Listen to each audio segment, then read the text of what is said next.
আমার সঙ্গে আজকে যিনি রয়েছেন শুরুতে তার সঙ্গে আপনাদের একটু পরিচয় করিয়ে দিতে চাই, যেটা অনুষ্ঠানের নিয়ম। কথা না বাড়িয়ে আমি তার সঙ্গে আপনাদের পরিচয় করিয়ে দিচ্ছি। আপনার নামটা একটু বলেন। আমার নাম শিমু। শিমু। শিমু, বয়স কত আপনার? আমার বয়স 35। 35 বছর বয়স। আপনি আমার এই অনুষ্ঠান অনেক দিন যাবৎ শুনছেন, প্রায় 5-6 বছর যাবৎ শুনছেন নিয়মিত। যখন একেবারে প্রথম দিকে শুনতেন তখন কি ভাবতেন যে এই অনুষ্ঠানে একদিন আপনি অতিথি হবেন? না, এটা ভাবতাম না, শুনতে ভালো লাগতো তাই শুনতাম। রাইট। এবং মজার কিছু ঘটনা আছে ওনার অনুষ্ঠান শোনার, যেটা আমি অনুষ্ঠান শুরুর আগে ওনার কাছ থেকে শুনছিলাম। যাই হোক, সেটা আমি আপনাদের সঙ্গে শেয়ার না করে ওনাকে বরং ফ্লোর দিতে চাই। আমি আপনাকে বলবো যে একেবারে আরামসে গল্প করবেন আপনি, একেবারে নিজের বাড়িতে যেভাবে মানুষ গল্প করে, নিজের জীবনের ঘটনাগুলো বলে, দিল খুলে মন খুলে কথাগুলো বলবেন, ঠিক আছে? জি, শুরু করুন আপনি, ছোটবেলা থেকে যেখান থেকে মনে পড়ে। আমার ফ্যামিলিতে হচ্ছে আমরা 4 ভাই 4 বোন। আমার আব্বু হচ্ছে বিজনেস করতো। জন্ম জেলা কোথায় আপনার? আমার জন্ম জেলা পিরোজপুর জেলা, মঠবাড়িয়া থানা। আচ্ছা আচ্ছা, ওকে। বাবা বিজনেস করতো ছোটবেলাতে, দেখেছেন আপনি। কয় ভাই বোন আপনারা? আমরা 8 ভাই বোন। আপনার পজিশন? আমার বড় হচ্ছে 2 ভাই 1 বোন। বড় 2 ভাই 1 বোন, আপনি 4 নাম্বার? জি, আমি 4 নাম্বার। আচ্ছা, বলেন। তো ছোটবেলা যেটা দেখতাম যে আব্বু বিজনেসের কারণে খুব একটা বাড়িতে থাকতো না, দেশের বাইরে বাইরে, মানে বাংলাদেশের মধ্যেই জেলায় জেলায় বলতে গেলে, বিশেষ করে একটুখানি ওনার বিজনেসটা বলি। ওই যে কাঠের বিজনেস ছিল, বড় বড় গাছ কেটে মানুষ দিয়ে কাটে আর কি, ওইগুলা টলার ভরে 4-5টা টলার 300 মণি 400 মণি ওইটা ঢাকায় নিয়ে আসা হতো। আচ্ছা। ঢাকায় আসা কাঠপট্টিতে ওটা দিত। আবার যাওয়ার সময় দেখা যেত মুন্সিগঞ্জ থেকে মিষ্টি কুমড়ার সময় মিষ্টি কুমড়া, গোল আলুর সময় গোল আলু, এগুলো আবার নিয়ে যেত আমাদের এলাকায় মঠবাড়িয়াতে। ওকে। এইটাই ওনার বিজনেস ছিল। তো খুব বেশি বাবাকে কাছে পেতাম না, তো যতটুকু পেতাম বাবা খুব ভালোবাসতো আমাকে। কিন্তু আমি জানি না কেন আমার মাঝে মাঝে মনে হতো যে আমি মনে হয় আমার আম্মুর মেয়ে না। আমার আম্মু আমি স্কুলে যাই সেটা চাইতো না। আমি সকালবেলা মাদ্রাসায় যেতাম পড়তে, আমার খুব ভালো লাগতো। আমার আম্মু সেটাও পছন্দ করতো না। কিন্তু আমার বড় যে ভাই বোন ছিল তারা ঠিকই স্কুলে যেত, পড়াশোনা করতো, তাদের জন্য বাসায় টিচার রেখে দেওয়া হতো। কিন্তু আমার বেলা সেটা হতো না। তো তারপরে আমি কিছু অফ করিনি, আমি সে মাদ্রাসায় যেতাম, আরবি পড়তাম, নামাজ পড়তাম। আমি 7 বছর বয়সের কথা বলতেছি, তখনই আমি নামাজ পড়ি। তারপরে পড়াশোনা করি। আমাদের বাড়িটা একটু বলি, আমার বাড়িটাকে সবাই বলে বড় বাড়ি, মানে খুব বংশীয় একটা পরিবার আমাদের। আমার এক দাদা ছিলেন কারিয়ানা পাস, সেজন্য সবাই বলতো কারি সাহেব ওনাকে, উনি চাচাতো দাদা। আর সে কারণেই আমাদের বাড়িতে একটা মসজিদ আছে। এই যে চ্যানেল আইতে রোজার সময় যে মসজিদের কারুকার্য দেখায়, সেখানে আমাদের মসজিদটা সারা বাংলাদেশের মধ্যে নাকি বিশ্বের মধ্যে, আমার এটা মনে নেই, পেপার আসছিল 10 নম্বর স্থান। এটা কি আপনাদের পারিবারিক মসজিদ? পারিবারিক মসজিদ, ছোট্ট একটা মসজিদ, বাট তার কারুকার্য আনকমন, অনেক আগের। সে কারণে এটা এভাবে হাইলাইট দেখানো হয়েছে। জি। তারপরে প্রাইমারি স্কুল আমাদের বাড়ির উপরেই। তো ওই স্কুলে আবার টিচার আমার ফুফুরাই, এরকম গভর্নমেন্ট স্কুল এটা। তো স্কুলে দেখা যেত আমি খুবই একটু মানে ছেলেদের মতো আমার চলাফেরাটা ছিল। যেমন অনেক টিফিনের সময় সবাই খাবার খেত, আমি কোন গাছে আমলকি হয়েছে, কোন গাছে এটা সেটা ফল পেরে আনতাম। তো এই জন্য স্যারদের খুব বকাও খাইতাম সব সময়। জি। তো যাই হোক, এভাবে কাটে। তো ওই যে বললাম বাবাকে খুব কম পাই। তো একটা কথা মনে পড়ে বাবার, যে সে যখন যাইতো বাড়িতে ঢাকার থেকে, তো ওই কাপড়ের খুঁতি বলতো তখন, টাকা নেওয়ার জন্য আর কি, ওইটা ভরে টাকা নিয়ে যেত। আচ্ছা। তো ওই টাকা আমাদের খাটের উপর ঢালতো, সবাই মিলে গুছাইতো আর কি। আচ্ছা। সাইজ করতো যে এটা এত নোট, এগুলো দেখতাম। তখন মনে হতো যে আমরা তো অনেক বড় লোক, আমার বাবার এত টাকা, কত টাকা হবে এটা তো বুঝতাম না, ছোট মানুষ আমি। আচ্ছা। তো এরকম। আর আমার বাবা বংশের বড় ছেলে, সেই সুবাদে তারে সবাই বড় মেয়া বলে ডাকে। আচ্ছা। তো সেই সুবাদে আমরাও খুবই সম্মান পাই, বাইরে বের হলে সবাই খুব স্নেহ করে যে বড় মেয়ের মেয়েটা। তো এরকম। তো এর মধ্যে মধ্যে আমি যখন ক্লাস 5-এ, তখন আমার বরাপুর বিয়ে হয়ে যায়। তারপরে হচ্ছে আমি যখন ক্লাস 7-এ পড়ি, তখন একদিন আমি স্কুল থেকে এসে দেখি যে বাসায় কয়েকজন লোক ড্রয়িং রুমে বসা, টুপি টুপি পরা। তখন আমার বড় বোন আমার কাছে একটা পেপারস নিয়ে যায় যে এখানে একটা সই দে। তো আমি বলি, এটা কিসের সই, ওনারা কারা? তো বলে সই দিতে বলছি, সই দে, তোরা তো কিছু জানি না, লাভ আছে। আমাকে তাদের সামনেও নেয়নি, ঘরেই আমার বোন কাগজটা নিয়ে যায়। তখন আমি সই দিই। কিছুদিন পরে আমি শুনি যে আমার বিয়ে হয়ে গেছে। বিয়ে কি বা পুরো মানে ওই ছেলেটাও এখানে আসে নাই। তো কার সাথে বিয়ে হয়েছে কি আমি কিছুই জানতাম না। যেটা হয় এলাকায় এটা ছড়াই যায় যে আমার বিয়ে হয়েছে। স্কুলে গেলে সবাই বলে এই তোর নাকি বিয়ে হয়ে গেছে। তো বিয়ে কি এটাই তো আমি জানি না। তা আমি বলি যে কি বিয়ে হয়ে গেছে, কার সাথে বিয়ে হয়েছে, বিয়ে কেমনে হয়?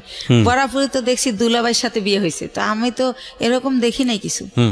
তো এভাবে বলি। তো একটা সময় আমি আমার আম্মুকে অনেক একটু রাগ করেই বলি যে আমার নাকি বিয়ে দিয়ে দিছো, সবাই বলে, এখন আমি আর স্কুলে যেতে পারি না, আমার লজ্জা করে, জিজ্ঞেস করে তোর জামাই কেমন এই সেই। তো আম্মু বলে যে এত কথার দরকার নাই, বিয়ে হয়েছে কিনা সময় হলে বুঝাই বলবো। তখন আপনি কোন ক্লাসে পড়েন? ক্লাস 7-এ। ক্লাস 7-এ পড়েন। আচ্ছা, ছোটবেলা। তো এটা আপনাকে কিছুই বলা হয়নি, শুধু বলছে সিগনেচার করো? এরকম কিছুই হয় না, শুধু সিগনেচার। ধর্মীয় বিধান মতে এটা বিয়ে না। মানে আপনারা যদি বিয়েটাকে যদি আপনারা ধর্মীয় বিধানের জায়গা থেকে বলেন, আমাদের ধর্ম অনুসারে এটা বিয়ে হয়নি। এটা আমি ক্ষুদ্র জ্ঞানে বলছি, কিন্তু এটার মধ্যে যদি কোনো সীমাবদ্ধতা থাকে সেটার জন্য আমি ক্ষমা চেয়ে নিচ্ছি। বিশেষ করে এটার ব্যাপারে ভালো বলতে পারবেন যারা ইসলামী স্কলার তারা।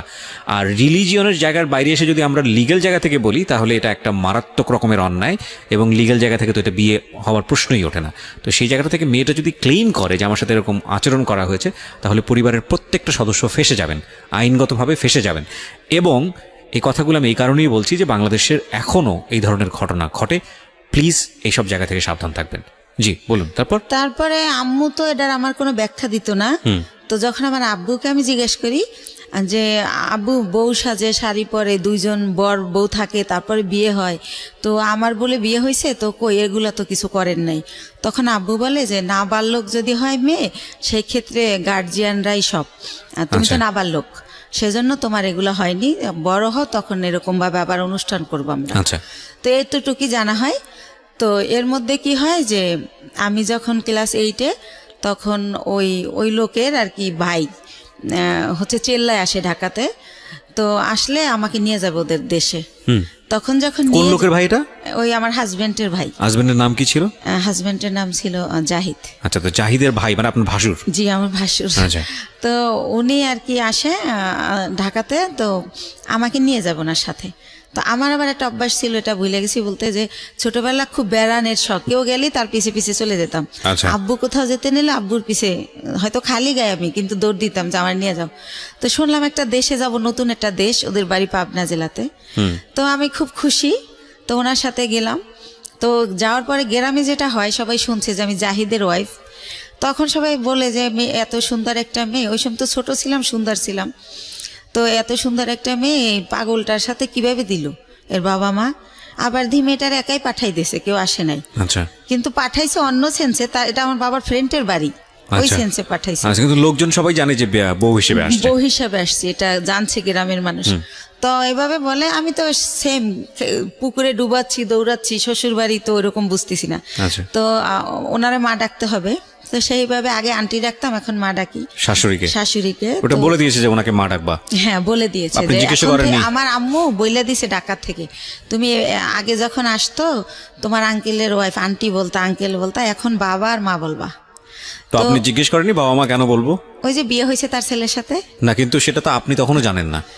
জানি বলতে সে তো মুখে বলতো যে বিয়ে হয়েছে। ও আচ্ছা আচ্ছা, আপনিও প্রশ্ন করেননি যে ঠিক আছে বিয়ে মানে বিয়ে? ওকে, তো আমি আসলে ভাইয়া জানতেন না, বুঝতেন না। জি, রাইট। তো তারপরে হচ্ছে আমি আমার শাশুড়িকে জিজ্ঞেস করি যে মা, সবাই যে বলে যে পাগলের কাছে বিয়ে দিছে, পাগলকে? তো বলে আরে ও হচ্ছে জাহিদের কথা বলে। তো আমি বলছি ওনারা সবাই পাগল বলে কেন?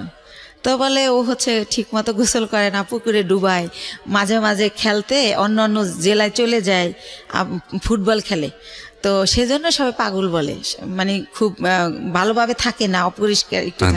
তো এইভাবে আমাকে যেটা বুঝালো, তো এইভাবে বুঝলাম, কয়েকদিন বেড়ালাম, তারপর আবার আমার আব্বু যাই নিয়ে আসলো আমাকে। তখনও জাহিদের সঙ্গে আপনার দেখা হয়নি? না, দেখা হয়নি, ওনাকে আমি দেখিনি।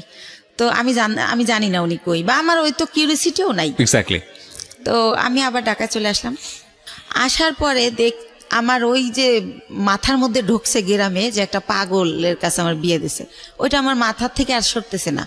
আমি পড়াশোনা করতে পারতেছি না, স্কুলে যাইতে পারতেছি না, হয়তো ক্লাসে আসি ম্যাডাম কি বলতেছে আমি শুনি না, এরকম হয়ে যাচ্ছি। মানে কিরকম জানি। তো তখন এরকম হওয়াতে আমার আম্মু আব্বুকে বললো যে ইয়ে হয়েছে, ওদেরকে একটা বাসা টাসা ভাড়া নিয়ে আলাদা করে দাও, তোমার মেয়ে শুধু প্রশ্ন করে, পড়ালেখা করতে চায় না। আমার নাকি আমার আম্মুর নাকি ক্লাস 5-এ বিয়ে হয়েছিল, আমার আব্বু বড় টড়ো করে তারে সংসার করছে। তো আমার আম্মু বলতেছে আমারও তো ক্লাস 5-এ বিয়ে হয়েছে, কই আমি তো তোর মতো করিনি, তুই তো আমার চেয়ে বড়, তুই তো 7-এ পড়িস। তো এরকম আমার ব্যাপারগুলো কেমন জানি লাগে, আমি কি করব বুঝতে পারি না, কার সাথে শেয়ার করব তাও বুঝতে পারি না। তো একটা সময় কি করে আমার আম্মু যে হাজবেন্ড বুঝানোর জন্য নাকি আমি জানি না, আমার একটা বাসা ভাড়া করে দেয়। এখন আমি ক্লাস 8-এ বাসা ভাড়া করে ফার্নিচার দিয়ে ওনার সাথে আমারে দেয়, উনি আনে। এই প্রথম ওনাকে আমি দেখি, একটা অনুষ্ঠানও করে ঘরোয়াভাবে নিজেদের আত্মীয় স্বজনের করে, ওই বাসাটা আমারে দেয়। মৌলবী পড়ে যে মৌলবী এনে যে কবুল বলতে হয় সেটা করিয়েছে আপনাকে? না। Very interesting. ওকে। তো তারপরে যেটা হলো, ওই দিন যেদিন অনুষ্ঠান করলো সেদিনও মিলাদের মতো করে করলো, হুজুর টুজুর ছিল ওনারা। তো যাই হোক, আর উনি পাগলটা ছিল কি পরে যেটা জানি গল্পে চলে আসবে, উনি সবসময় এরকম না, 24 আওয়ার্স এরকম তা না। তো উনি সকালে, আমি তো আম্মু বলছে সকালে রান্না করতে, তো রান্না করতে পারি না, তাও ডাল চাল মিলে একটু খিচুড়ির মতো করলাম। তো উনি খেয়ে অফিসে চলে গেল ওই গার্মেন্টসে। তারপরে এভাবেই করে, সে বাসায় আসে, খাওয়া দাওয়া করে, আমার সাথে তেমন কোনো কথা বলে না। এরকম পরের রাতে আবার দেখলাম কি, আমার একটা ছবির অ্যালবাম ছিল ফ্রেন্ডদের সাথে, কাজিনদের সাথে, ওইটা উনি টেনে টেনে ছেড়ে, তো ওই কাগজ ছেড়লে একটা আওয়াজ হয়, তো আমি ঘুমাই পড়ি কিন্তু ওই আওয়াজে জেগে যাই। তখন আমি বলি যে আপনি এগুলো ছেড়েন কেন, কি হয়েছে আপনার? এটা বলতেই সে আমাকে একটা চর মারে যে তুমি ছেলেদের সাথে ছবি তুলছো কেন, ছেলে মানে আমার কাজিনরা। আচ্ছা আচ্ছা। তখন আমি বলি তো কি হয়েছে, ও তো আমার খালাতো ভাই, আর আমরা তো একই বয়সের, একসাথে পড়াশোনা করছি, আমাদের বাসা থেকে পড়াশোনা করছে, তাই আপনি এমন করেন কেন, আপনি কি পাগল? আমি রাগ করে বলে ফেলি। তখন আমি ঠিক করি যে এর সাথে তো থাকা যাবে না, এভাবে কিভাবে থাকবো। তো ওই দিন রাত এভাবে কাটে, আমি সকালবেলা বাড়ি চলে যাই, গিয়ে আমার আম্মুকে বললে আমার আম্মু বলে তুমি বেশি চালাক, তোমাকে কে দিচ্ছে এই বুদ্ধি, কিসের পাগল, পাগল হলেও চাকরি করে কেমনে? হ্যাঁ, তো আমার সাথে সেই টর্চার শুরু হয়ে যায়, এরকম করে কি করব। তো আমি বলি যাই হোক আমি আর ওই বাড়িতে যাবো না, তো এইভাবে থাকি। তারপরে আমি ঠিক করি যে আমার কিছু একটা করতে হবে, আমি এই বাসায় থাকবো না, ওই বাসায় থাকবো না। তো আমাদের একটা পারিবারিক ডক্টর থাকে, পিজির অধ্যাপক, উনি ওনার একটা ক্লিনিক দেয় মিরপুরে। তো আমি ওনার সাথে একদিন দেখা করে বলি আঙ্কেল আপনার এখানে আমার একটা কাজ দিবেন? তো বলে কি কাজ করবা তুমি, ছোট মানুষ? তাই আমি বলি ওই যে প্রেশার মাপে কত কিছু করে, ইঞ্জেকশন দেয়, ওটা মানে শিখাবেন, আমি এগুলো পারবো। তা আমি এইতে তো অনেকটা তো আর ছোটো না। তো স্যার বলে, ওই আঙ্কেল বলে ঠিক আছে, এখানে চাকরি করলে আমাকে স্যার বলতে হবে, স্যার বলতে পারবা? হাসে আর বলে। আমি বলছি হ্যাঁ পারবো। তো ওইখানে কিছুদিন আমি শেখার পর আমি ওগুলো শিখে যাই, শেখার পরে আমার কিছু স্যালারি দেওয়া হয়, আর বেশি হচ্ছে আমার ভালো লাগে যে আমি ওইখানে টাইমটা পাস করতে পারি। আচ্ছা। তো এইভাবে চিন্তা আপনি নিজের বাড়ি থেকে করছেন? হ্যাঁ, শ্বশুর বাড়িতে যাচ্ছেন না, ওই বাসায় আর আমি যাই না, তো বাবার বাড়ি থেকেই করছি, বাবার বাড়ির কাছেই, যেহেতু সেকেন্ড কলোনি থেকে মাজার খুব দূরে না। তো এভাবে করি। তো আমার বাবা জানতে চায় কেন করি, আমি বলি যে ডাক্তারি পোশাক, নার্সের পোশাক আমার ভালো লাগে, তো তাই করি, আমার খুব ভাল লাগতেছে। তো পড়াশোনার কি হবে? আমি না পড়াশোনা চলবে, সমস্যা নেই। তো এভাবে যাইতে থাকে।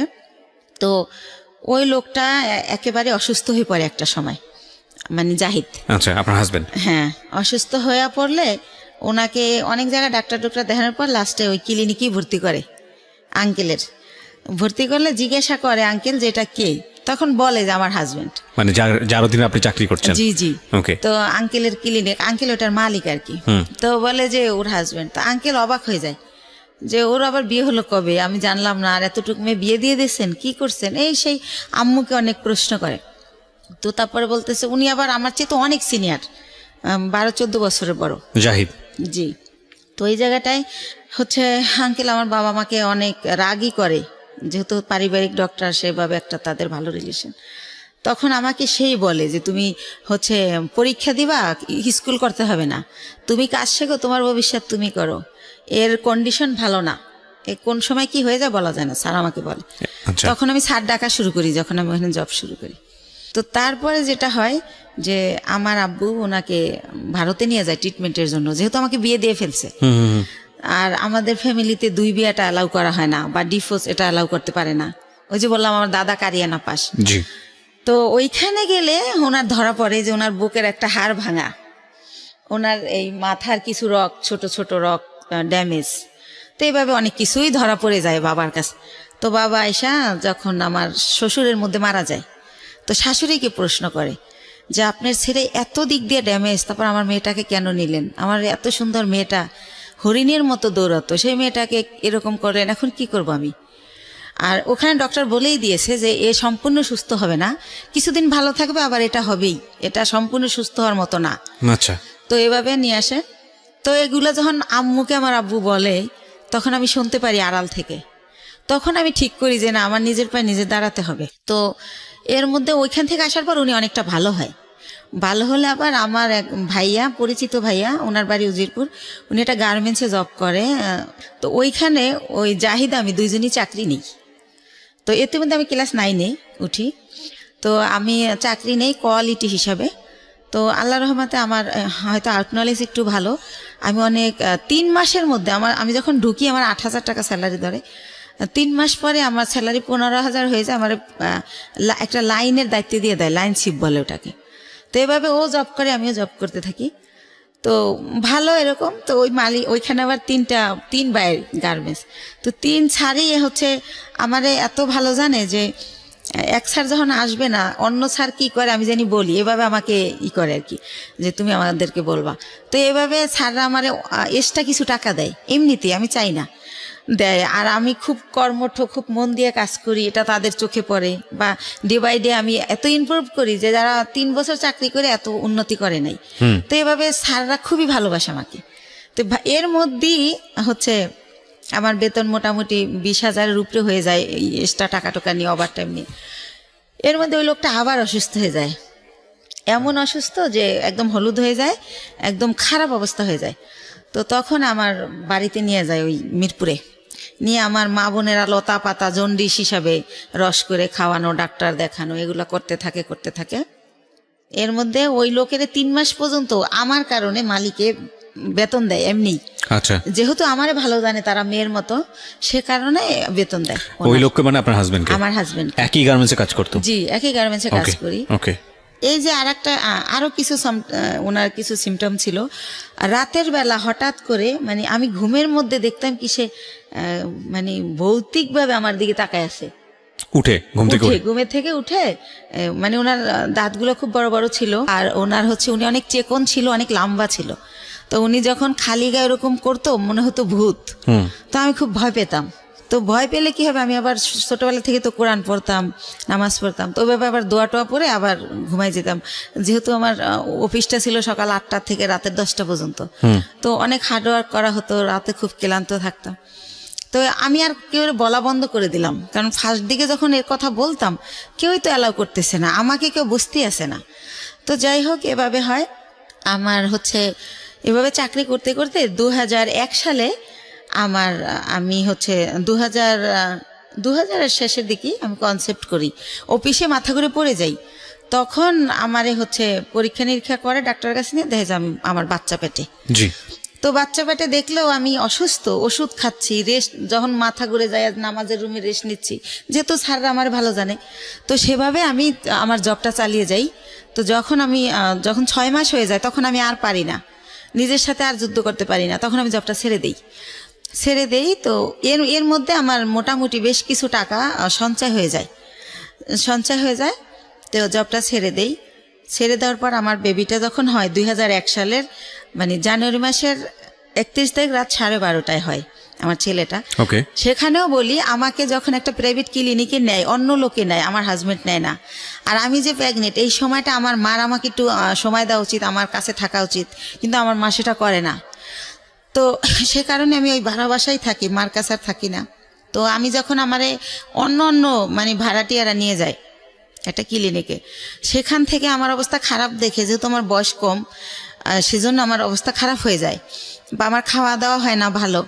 তো আমার ঢাকা মেডিকেল নিলে তখন ডক্টররা বলে যে ইমিডিয়েটলি সিজার করতে হবে, না হলে বাচ্চা মা কাউকে বাঁচানো যাবে না। তো সিজার করবে, হাজব্যান্ডের সিগনেচার লাগবে। এখন হাজব্যান্ড কোথায়? তখন উনি আবার ওই অসুস্থ থেকে সুস্থ হয়ে মোটামুটি অফিসে আবার যায়। ওই কোম্পানি আবার অফিসটা পুরান ঢাকায় নিয়ে যায়, সেখানে উনি জব করে। তো ওনাকে বারবার বলা হয় যে আপনি আসেন, আপনার সিগনেচার ছাড়া অপারেশন হবে না। বলে কেউ একজন দিয়ে দিলেই হয়, আমি যাব না। সে আর যাই না। তো এক পর্যায়ে আমার যে এক ভাইয়া, ওই যে বললাম যে আগে জব করতাম একসাথে, ওই ভাইয়াটা হাজবেন্ডের জায়গায় সিগনেচার করে। তো আমার সিজারে আমার ছেলেটা হয়। আপনার ছবি দেখাবো না, আমি নিয়ে আসছি মাশাল্লাহ। জি। তো আমার ছেলেটা ডক্টর হচ্ছে এভাবে পা ধরে ঝুলায় বেডে গিয়া, যখন আমার বেডে দেওয়া হয়, আমার যখন সেন্স ফেরে, তখন বলে যে আপনার ছেলেটা অনেক মেধাবী হবে, আমি এত বছর এই জবে আছি, এরকম খুবই কিউট, খুবই স্বাস্থ্যসম্মত হয় বেবিটা, তো ওরে ডাক্তারি পড়াবেন, আমার রিকোয়েস্ট রইল, এভাবে বলে কথা বলতে বলতে। তো হসপিটালে আমি 10 দিন থাকি। ওখানে রাখা হয় 7 দিন, কিন্তু যেহেতু আমি ছোট, তার মধ্যে সিজার হয়, এই জন্য 10 দিন রাখি। তো এর মধ্যে কি হয়, আমার মা যেদিন আমার সিজার হয় তার পরের দিন আমার মার বাসার একটা কাজের মেয়েকে পাঠিয়ে দেয়, কিন্তু আমার মা যায় না। তো কাজের মেয়েকে জিজ্ঞেস করি, লাখি আম্মু আসলো না? বলে যে তার শরীর ভালো না, জ্বর। তো লাখি আমার সাথে থাকে হসপিটালে। আচ্ছা। আর একটা বুয়া, বাচ্চার বয়স কত? না, আমার বাচ্চা তো মাত্র হলো, আমি হসপিটালে। ওকে, ঠিক আছে। তো আমার হসপিটালে তো একটা, আমি তো সিজারের, আমি তো বাচ্চার কিছু করতে পারবো না, সেজন্য এই খবর পেয়ে আমার মা লাখিকে পাঠায়, কিন্তু মা যায় না। তো 10 দিন পর আমার এই লাখি সহই আমার বাড়িতে নিয়ে যায়, আমার বাসায় নিয়ে যায়। তারপর আমার মা দেখতে আসে আমাকে। তখন আমি অনেক কান্না করে জিজ্ঞেস করি যে মা, তুমি কি সত্যি আমার মা? আমি হসপিটালে রইলাম, এত কষ্ট করলাম, তুমি আমার দেখতে আসলা না, এখন আসছো কেন? কয় আয়সা কি অন্যায় করে ফেলছি, একটু পরেই চলে যাব, আসছি তোমার বাচ্চার চুল কামাইতে হবে তাই। তো আমি তো বুঝি না চুল কামাইতে হয় বা কিছু একটা। তো উনি আমার বাচ্চার চুল কামায়, ওই দিন থাকে, তারপরের দিন আবার চলে যায়। তো এর মধ্যে আমার ওই যে ভাইয়াটা যে সিগনেচার দিছিল, সেই ভাইয়াটা আমার বেবিটাকে দেখতে আসে। আসার পরে আমি ওনার সাথে শেয়ার করি যে ভাইয়া, আমি তো এখন জব করতে পারবো না, জব করলে আমার বাচ্চা কার কাছে রাখবো? তাহলে আমার তো কিছু টাকা আছে, আপনি কি আমার টাকাটা নিয়ে কোনো ব্যবসা করতে পারেন, এরকম যে আপনিও ব্যবসাটা করলেন, আমারে কিছু দিলেন যাতে আমি চলতে পারি বাচ্চা নিয়ে। তো উনি আমার সবই জানে, আমার কষ্টের কথা। তো বলে আচ্ছা দেখা যাক কি করা যায়। তো উনি আবার 1 সপ্তাহ পরে এসে বলে, শিমু একটা ব্যবসা খুঁজে বের করছি। কি? এক্সেসরিজ ব্যবসা, গার্মেন্টসের মাল কিনে আমরা গার্মেন্টসে দিব। তো আমি তো বুঝি না এক্সেসরিজটা। তো উনি আমার বুঝাই বলে যে পলিথিন, কার্টন, লেবেল, হ্যান্ডটেক, এইসব। তো কত টাকা লাগবে ভাইয়া? তো বলে তোর কাছে কত টাকা আছে সেটা বল। তাই আমি বলি আমার কাছে মনে হয় 60-70 হাজার টাকা আছে, এটা হবে? তো বলে যে হ্যাঁ, এটা দিয়েই শুরু করি, প্রথম দেখি কি হয়। তো আল্লাহ রহমতে উনি শুরু করলে প্রায় আমার খরচও চালায়। এরপরে উনি 6 মাস পরে বলে যে প্রায় আমাদের পুঁজি হয়ে গেছে 3 লাখ টাকার মতো 6 মাসের মধ্যে। তো অনেক ভালো লাভ। তো তখন বলে যে আরও টাকা ইনভেস্ট করলে ভালো হতো। তো আমার বাবার দেওয়া কিছু গয়না থাকে আমার, সেই গয়নাগুলো আমি বিক্রি করে আরও টাকা ওইখানে ঢুকাই। তো এরকম করতে করতে আমার বাচ্চাটা, মানে আমার ছেলেটার বয়স হয়ে যায় 2 বছর। 2 বছর, ওকে। 2 বছর হয়ে যায়। তো আল্লাহর রহমতে ভালোই আছি, ভালোই চলতেছি, ব্যবসা খুব ভালো হচ্ছে। তো এভাবে তো আমি বলি যে ভাইয়া এখন একটা অফিস নেন, তাহলে আরও ভালো হবে। তো ভাইয়া কি করে, একটা আরামবাগে ছোট একটা অফিস ভাড়া নেয়, কার্ড ছাপায়, ভিজিটিং কার্ড, কোম্পানির একটা নাম দেয়, স্বদেশ ইন্টারন্যাশনাল। তো এইভাবে একটা নাম দিই আমরা। তো তারপরে যেটা হয় যে ব্যবসা কি হয়, যে টাকা যায় তার চেয়ে আমরা 3 ডবল মাল বাকি আনা যায়। ধরেন 1 লাখ দিয়ে 3 লাখ টাকার মাল বাকি আনা যায়। এভাবে আমরা আবার কোম্পানির মাল দেই। এভাবে করতে করতে আল্লাহর রহমতে আমাদের পুঁজি প্রায় সে 30-40 লক্ষ টাকা হয়ে যায়। যেহেতু আমরা কম পুঁজি খাটাই ভালো ব্যবসা করতেছি, যেহেতু আমাদের লেনদেন ভালো, এর মধ্যে আমাদের 3টা কর্মচারী নিয়ে নেয় ভাইয়া, একটার নাম স্বপন, একটা বাপ্পি, আর একটা রেজা। তো এভাবে ভালো ব্যবসা চলতেছে। তো আমার ছেলেটা 2 বছর যখন হয়, ও একা একা পেন্সিল খাতা দিয়ে বসাই দেয় খেলতে, দেখি যে ও সরোয়া লিখে ফেলে। এভাবে তো দেখি যে আব্বু এরকম করো, তো লেখে। তো তখন আর ওরে আমি বলি আমার ভাইয়াকে যে ভাইয়া ওরে না স্কুলে দিয়ে দেই, কিন্ডারগার্টেনে, ও তো লেখা শিখে গেছে। কয় দূর হবো কা, এত তাড়াতাড়ি না। তো এরকম করতে করতে আমাদের বাসায় একটা ম্যাডাম ভাড়া থাকে পাশের ফ্ল্যাটে। তো ম্যাডামকে বলি, ম্যাডাম কয় ওর পরীক্ষা দেওয়া লাগবে না, এমনি নিয়ে যায় নাইসেন, ভালো হবে, এতে ওর শেখা হলো, সামনের বছর ভর্তি করবেন।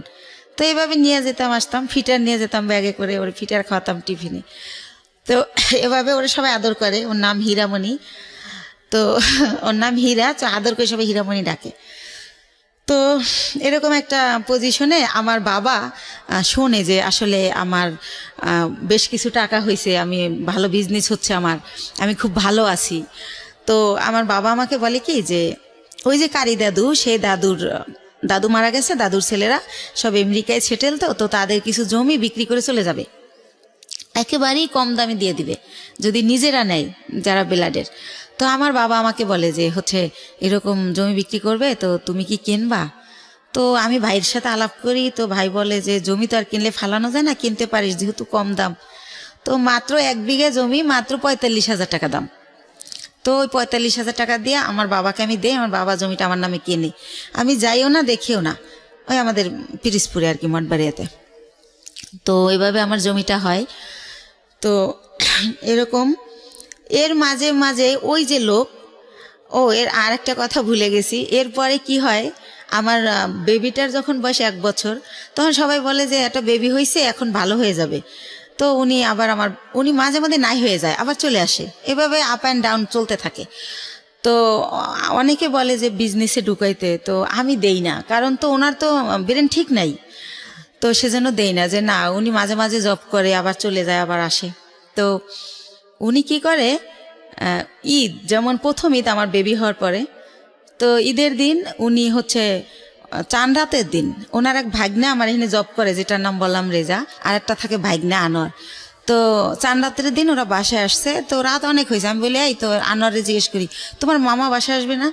বলে না। আমি বলছি কেন, কোথায় গেছে? কয় ওনার এক ফ্রেন্ড আসছিল কুমিল্লা থেকে, সম্ভবত উনি কুমিল্লা চলে গেছে। তো এর আগেও একবার ফার্স্ট ঈদে এরকম করে, উনি চান রাতের দিন নাই হয়ে গেছে, তো উনি আবার কোরবানির আগে ব্যাক করে। এতদিন উনি কই ছিল জিজ্ঞেস করলে অ্যান্সার করে না। তো সেম কাহিনী আমার ছেলে হয়েছে, আমার ছেলের বয়স 1 বছর, আমার ছেলের ফার্স্ট ঈদ উনি এরকম চান রাতে আসে নাই। তো আমি বললাম যে আগে আসে নাই সেটা একটা ব্যাপার ছিল, এখন তো একটা ছেলে আছে, তা উনি গেল কোথায়? তো এভাবে জানতে জানতে জানি যে উনি কুমিল্লা চলে গেছে। কিন্তু ওনার একটা ব্যাপার ছিল যে উনি কোথায় যেত এটা বলে যেত না কখনো, ওনার মনে হয়েছে উনি চলে গেছে, আবার কেন জানি মনে হয়তো উনি ব্যাক করতো, উনি এই টাইপের ছিল।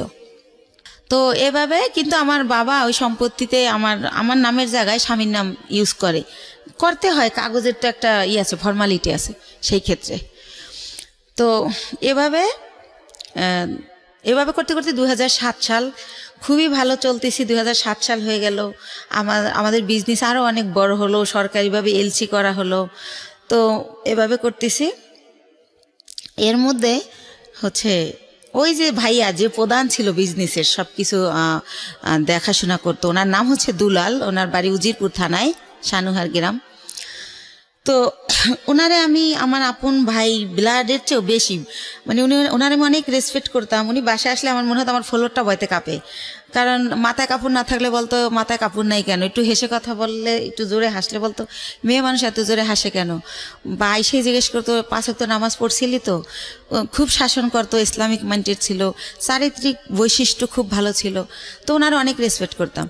তো উনি ছিল আমার সব কিছু। কোথায় কি আমি তো আর অত বুঝি না, মেয়ে মানুষ, বিজনেসটা উনি করতো, কিন্তু টাকা পয়সা যখন শর্ট পড়তো আমি ফ্রেন্ড সার্কেল দেখা দাঁড় করতাম, এরকম করে দিতাম, আবার ব্যাংক লোন করতাম, এরকম ভাবে চলতো। কখনো গহনা বিক্রি করতাম, এরকম চলতো। তো ভালোই। এর মধ্যে হচ্ছে 2007-এর দিকে উনি ফেরত আসলো ইভেন্ট, তখন আমি ওনাকে কোনোভাবেই রাখবো না। তো আমার বাবা মা সবাই বলল যে হচ্ছে শেষবারের মতো দেখো, এরপরে যদি চলে যায় তাহলে আর আমরাই ওনাকে কোনোভাবে আর অ্যালাউ করবো না। তো সেবার উনি 3 মাস ছিল। আচ্ছা, 3 মাস কোথায় যেত আপনি জানতেন না? না না, একদমই জানতেন না। ওনার বাবা মাও জানতো না, উনি যখন বিয়ের আগে ভাবে নাই হইতো, আচ্ছা, জানতো না উনি কোথায় যায়। তো যখন হচ্ছে 3 মাস ছিল, এবার 3 মাস থাকার পরে উনি আবার নাই হয়ে চলে যায়। তো তারপরে হচ্ছে কি, উনি যখন চলে যায় এই 3 মাস থেকে, এই লাস্ট, ওনার পাটার আসবে না, এরপর আমি অন্য ইয়েতে যাব। তো উনি যখন চলে যায় তখন আমার আবার বেবি পেটে চলে আসে, সেকেন্ড বেবি। কিন্তু একটা কথা ভাইয়া বলে রাখি, মানে হাজবেন্ড ওয়াইফ এক জায়গায় যাওয়া, হাজবেন্ড ওয়াইফ কথা বলা, একসাথে খাওয়া, ওনার সাথে আমার এটা কোনোদিনও ছিল না। কিন্তু কি হতো, উনি আসলে ঘুমাতো আলাদা রুমে, কিন্তু হয়তো বা সকাল আজানের পরে বা আজানের আগে কোনো একটা টাইমে আমি ফিল করতাম যে উনি আমার বেডে আসছে। মানে হঠাৎ করে আচমকা শারীরিক সম্পর্ক? হ্যাঁ, হঠাৎ করে আসতো, উনি আমার সাথে ঘুমাতো না, আসতো, আমি টের পাইতাম। অনেক সময় আমি এমনও হয়েছে যে ওনাকে আমি মেরেছি। হঠাৎ করে তুমি কেন আসলে? আমি ঘুমাইছি, বাচ্চাকে ঘুম পাড়িয়ে, বা আমার শরীর খারাপ, হঠাৎ করে ঘুমের মধ্যে, তো আমার খারাপ লাগতো, আমি ধাক্কা টাক্কা দিতাম এভাবে। তো এভাবে উনি ওনার সাথে আমার রিলেশনটা শারীরিক যেটা বলেন এতটুকুই ছিল, এর বাইরে কিছু ছিল না। ভালো মন্দ কোনো কথা বলা ছিল না, কোনো দিনও ছিল না এটা। জি, সেকেন্ড বেবি আসলো। হ্যাঁ, সেকেন্ড বেবি আসলো। তো এখন আমি তো সেকেন্ড বেবি নেব না, কারণ আমি ফার্স্ট বেবির কারণেই আমি আমার জবটা ছেড়ে দিয়েছি, বিজনেসটাও মানুষ করতেছে। সেই ফার্স্ট বেবিরে আমি স্কুলে নিয়ে যাচ্ছি, আনতেছি, ওরে গান আবৃত্তি অভিনয় শিখাচ্ছি, বিভিন্ন সাবজেক্টে দিচ্ছি যে ও ভালো কিছু করবে। ও ছোটোবেলা দিয়ে একা একা আসিফের গান করে 3 বছর বয়সে, তখন আর আমি 4 বছর বয়সে গানের স্কুলে দিয়ে দিই, গ্যান্ডারিয়া কিশালয় কচিকাচার মেলা, খুব ভালো একটা স্কুল, ওটা সাংস্কৃতিক। তো যাই হোক, ওরে নিয়ে আমি খুব বিজি, আমি তো বেবি নেব না। তো এখন বেবি মানে নষ্ট করার জন্য অনেক জায়গায় যাই, কেউ নষ্ট করতে পারে না, নষ্ট করে না, যে আপনার সিজারের বেবি এমআর করলে আপনার ইনফেকশন হতে পারে, বিভিন্ন রকম ভয় দেখায়। তো তারপরে আমি হোমিও কিছু ওষুধ খাই, কেউ বলে কাঁচা আনারস খেলে নষ্ট হবে। তো যাই হোক, কোনোভাবে আমার বেবিটা নষ্ট হয় না, থেকেই যায়। থেকে যাওয়ার পরে ঠিক আছে, সেকেন্ড বেবি পেটে। তো এভাবে সেকেন্ড বেবিটা হয় 8 দিনে। ওই টাইমটাতে আমি অনেক অসুস্থ থাকি, এতটা অসুস্থ, 8 দিনে আমার 2 মাস থাকতে হয় হসপিটালে। তো ওই টাইমটাতে 2 মাস আমি যখন থাকি, ওই যে আমার ভাইয়া, সে আমার ব্যবসার টাকা দিয়ে তার ভাইকে বিয়ে করায়, তার বোনকে বিয়ে দেয়। এরকম করতে করতে আমি, আমার কর্মচারী যারা, তারা আমাকে জানায় যে ম্যাডাম, আপনার কিন্তু ঘরের ইন্দুরে বান কাটতেছে, আপনি কিন্তু শেষ হয়ে যাচ্ছে সব, টেরও পান না আপনি। তো আমি বুঝি না, ইনডাইরেক্টলি বলা এত কথা আমি বুঝি না। এই ভাইটা কে ছিল আপনার? ওই যে আমার যে বিজনেস করতো, টাকাগুলো আমি দিতাম, বাট সে বিজনেসটা আপন ভাই তো না? না না। তাহলে উনি আমাকে বোন ডাকছিল, আর আমার বড় ভাইয়ের নামে ওনার নাম। ওকে, সেই সুবাদে ওনার আমি ভাই বলি। ঠিক আছে। তো এইভাবে, তো আমি এগুলো শুনলে ওনার আমি এত বিলিভ করি যে এত বছর সে আমার বিজনেসটা, সেই 60,000 টাকা পুঁজি থেকে আল্লাহ রহমতে এখন 40-50 লক্ষ টাকার বিজনেস, সে যদি আমার ভালোই না বাসতো, এটা তো হতো না। আর আমার ছেলেটাকে প্রচণ্ড রকম ভালোবাসে, মানে সে ডিউটিতে থাকলেও বারবার ফোন দিয়ে জিজ্ঞেস করে। এর মাঝে যখন ফোন বের হয়, সে আমার ফোন কিনে দেয় আমার ছেলের খবর নেওয়ার জন্য, আমি ফোন ইউজ করি, এরকম অনেক কিছু হয়ে যায়। তো যাই হোক, একটা সময় কি হয় যে 2011 সালের দিকে সে আমার শুধু বলতে থাকে আমার বিজনেসে লস, সিগনেট তোমার টাকা মেরে দিছে, অমুক জায়গায় এত লাখ টাকা, অমুক জায়গায় 7 লাখ, 3 লাখ, এগুলো বলে। আমি যে ফ্ল্যাট ভাড়া দিব, সে আমার ভাড়াও ঠিক মতো দিতে পারতেছে না। আচ্ছা, এর কারণ হচ্ছে যে সে টাকাগুলো অন্যদিকে খরচ করতেছে। এর মধ্যে আমি বাপ্পির কাছে জানতে পারি সে গুলশান বনানীতে একটা ফ্ল্যাট কিনে ফেলে। আমার যত টাকা থাকে ওটা দিয়ে উনি ফ্ল্যাট কিনে ফেলার কারণে আমার ব্যবসার পুঁজি শেষ হয়ে যায়, কিন্তু উনি আমার সেটা বলে না। তো এর মধ্যে বাপ্পি যখন বলে, ওনার আমি যখন জিজ্ঞেস করি যে ভাই, ওনার আমি ভাই বলেই ডাকতাম, আর উনি আমার ভাই ভাইকেই কথা বলতো। তো ভাই, একটা সত্যি কথা বলবেন, একজনকে শুনলাম আপনি নাকি আমাদের জন্য একটা ফ্ল্যাট কিনছেন। আমি আমাদের জন্য বলি, আমি উনি কিনছে ওটা বলি না, আমাদের জন্য একটা ফ্ল্যাট কিনছেন। তখন হাসে আর কয়, এই গুলশান একটা ফ্ল্যাটের দাম জানিস? কিসের ফ্ল্যাট কিনছি গুলশানে? তুই ভুল শুনছিস। তো এর মধ্যে আবার সে আমার একটা সান্ত্বনা দিল যে রিভার ভিউতে 6 শতক জমি কিনছি তোর আর আমার নামে। হয়তো ওইটা কেউ শুনছে, বাপ্পিরে বলছিলাম, মনে হয় বাপ্পি তোরে ওইটা উল্টাভাবে বলছে। তো আমি ভাইয়ের কথাই বিশ্বাস করলাম, বাপ্পির কথা আর বিশ্বাস করলাম না। বাপ্পি আমাদের শুরু থেকেই কর্মচারী। তো যাই হোক, এভাবে 12 সালে দেখি যে আমার হচ্ছে মানে এমন অবস্থা হয়ে যাচ্ছে, সে 2-3 মাসের ভাড়া একসাথে দিচ্ছে। তারপরে সে হঠাৎ করে বলল যে আমি একটু দেশে যাব, আমার বাড়িতে একটু কাজ আছে, জমি জমার ব্যাপারে, আমি 2 দিনের পর চলে আসব। সে বাড়ি গিয়ে 22 দিন হয়ে গেছে যখন সে আসে না। আর আমি ফোন দিলি বলে এই তো ভাই কাইলে আসবো, পরশু আসবো, এরকম করে। এদিকে কর্মচারীরা বলে যে যাদের থেকে আমরা মাল বাকি আনি ওরা টাকার জন্য তাগেদা দিচ্ছে, আবার আমরা যেখানে টাকা পাবো সেখানে ওরা গেলে টাকা দিচ্ছে না, যে টাকা তো দেবো দুলালের কাছে। তো এভাবে আমি একদিন অনেক কান্নাকাটি করি, ভাই আপনি আসেন না কেন, এরকম এরকম অনেক কিছু বলি। এর মাঝে আমাদের ডিএসএস একটা অফিস নেয়, ওই অফিসটা ছেড়ে আরামবাগেরটা। তো আরামবাগেরটা আমি চিনতাম, ডিএসএস অফিসে আমি কোনোদিন আসি নাই, কারণ যেহেতু ছেলেদের কাজ কারবার সবাই পুরুষ মানুষ, ভাই চাইতো না যে আমি আসি, তো আমি আসতাম না। তো আমি অনেক কান্নাকাটি করি যে ভাই আমার কি সব কিছু শেষ হয়ে গেল, আমার স্বামী দিয়ে আমি সুখ পাইলাম না, আমি চিন্তা করছিলাম আমার ছেলেটাকে আমি মানুষ করব, আপনি তো সবই জানেন আমার জীবনের, এখন আপনি কোথায় গিয়ে লুকাই রয়েছেন, আমার কি হবে এখন, আমি কোথায় যে দাঁড়াবো। তো এভাবে অনেক কান্নাকাটি করার পরে বলে কি যে আচ্ছা ঠিক আছে আমি 2 দিন পর আসতেছি। এরকম করতে করতে সে 1 মাস থাকে। 1 মাস থাকার পর আমি জানতে পারি যে সে বিয়ে করছে দেশে, সেজন্য সে আসে না। তো সে 1 মাস পরে সে বউ নিয়ে এসে ওই গুলশান ফ্ল্যাট কমপ্লিট হয় নাই দেখে সে লেট করতেছিল বাড়িতে। তো যখন সে নিউজ পায় যে ফ্ল্যাট কমপ্লিট, তখন সে বউ নিয়ে ওই ফ্ল্যাটে ওঠে, কিন্তু টাকা কিন্তু তার একটা পয়সাও ছিল না, টোটাল টাকাই কিন্তু আমার ছিল। সে ওঠার পরে আমি ওইটাও বাপ্পির কাছে জানি। আমি যখন জিজ্ঞেস করি ভাই আপনি কোথায় উঠছেন, সে আইসা বলে যে আমি তো এরকম আমারে বলে যে আমি তো বিয়ে করছি, বউ নিয়ে কি তোর বাসায় উঠবো না চম্পার বাসায় উঠবো, তার বোনের নাম বলে। এই চম্পাকেও সে বিয়ে দেয় আমার অর্থ দিয়েই, এটা আমি পারমিশনই দিছিলাম, কিন্তু সে যত টাকা খরচ করছে অত টাকা খরচ করতে আমি বলছিলাম না। তো যাই হোক, আমি বলি যে না আমাদের বাসা আপনার বউ নিয়ে উঠবেন কেন, এটা কেমন দেখা যাবে, আপনি চম্পার বাসায় ওঠেন। কারণ তার প্রতি তো এর মধ্যে আমি বিরক্তি, সে আমার সাথে যা করতেছে ঠিক করতেছে না। তো পরে আমি জানতে পারি যে সে আসলে নিজের ফ্ল্যাটই ওঠে। তো ওঠার পরে আমি তখন তারে বলতে থাকি যে ভাই আমি আপনি যে 1 মাস ছিলেন না, আমি অনেক টাকা লোন করছি, এটা দিতে হবে, আপনি আমার তাড়াতাড়ি টাকা দেন। আমি টাকার জন্য তার খালি প্রেশার ক্রিয়েট করতে থাকি যে আমার কত টাকা আছে, আমার হিসাবটা দেন। তো আরেকটা কথা বলে রাখি, সে আমার একটাবার বলে কি ডিএসএস অফিস নেওয়ার আগে যে 20 লক্ষ টাকা না দেখাইলে গভর্নমেন্ট আমাদের এলসি করতে দিবে না। তো সেই ক্ষেত্রে আমাদের তো এখন 20 লক্ষ টাকা নাই ব্যাংকে, মনে হয় 10 লাখ টাকার মতো আছে। তো ব্যাংকে এসেতে চম্পার একটা অ্যাকাউন্ট আছে, ওর 10 লাখ টাকা আছে, তা আমাদের টাকাটা ওর অ্যাকাউন্টে ওরে দিয়ে জমা দেওয়াই, তাহলে 20 লাখ টাকা দেখাইলে আমাদের এলসি দিবে, তাহলে আমাদের ব্যবসাটা অনেক বড় হবে, আমাদের খুব রিসেন্টলি তোদের আমি ঢাকায় ফ্ল্যাট কিনে দেবো, এইভাবে বলে। তো বলার পরে আমি আমার নামে থাকে ওই যে 10 লাখ টাকা থাকে ওটা আমার নামে থাকে। তো ওইটা আমি উঠাই দিলে ওইটা উনি চম্পার অ্যাকাউন্টে দেয়, উনিও হয়তো শুনবে এটা। তো দেওয়ার পরে দেখেন আমার টাকাটা চম্পার হয়ে গেল। তো সেভাবে এক এক করে আমার সব কিছু এরা দখল করে নিছে। তো এর মধ্যে আমার ছেলেটা তো মাশাআল্লাহ বড় হয়। তো এর আগে আরেকটা কথা ফেলাই যায়, 2009 সালে আমার ছেলে একটা মুক্তিযুদ্ধের গানের উপর নাচ করে বৈশাখী টিভিতে, ওইটা দেখার পরে ওরে অনেক চ্যানেল থেকে ডাকে। তো তারপরে আমি ওরা অনেক কিছুতে ভর্তি করি। তারপরে হচ্ছে ও 2009-এর শেষের দিকে বাংলাদেশ টেলিভিশনে একের পর এক প্রোগ্রাম করে। তো এই যে আমার টানাপোড়ের কারণে, আমি ছেলেকে নিয়ে দৌড়ানোর কারণে, আর আমার তো বিশ্বাস ছিল যে ভাই আমার সাথে বিশ্বাসঘাতকতা করবে না। তো এইভাবে আমার ছেলের এই যে গান অভিনয় করে, নাটক টাটক এটা বন্ধ করে দেই। ঠিক আছে, বড় ছেলে না দুই ছেলে? বড় ছেলেটা, ছোটটা না।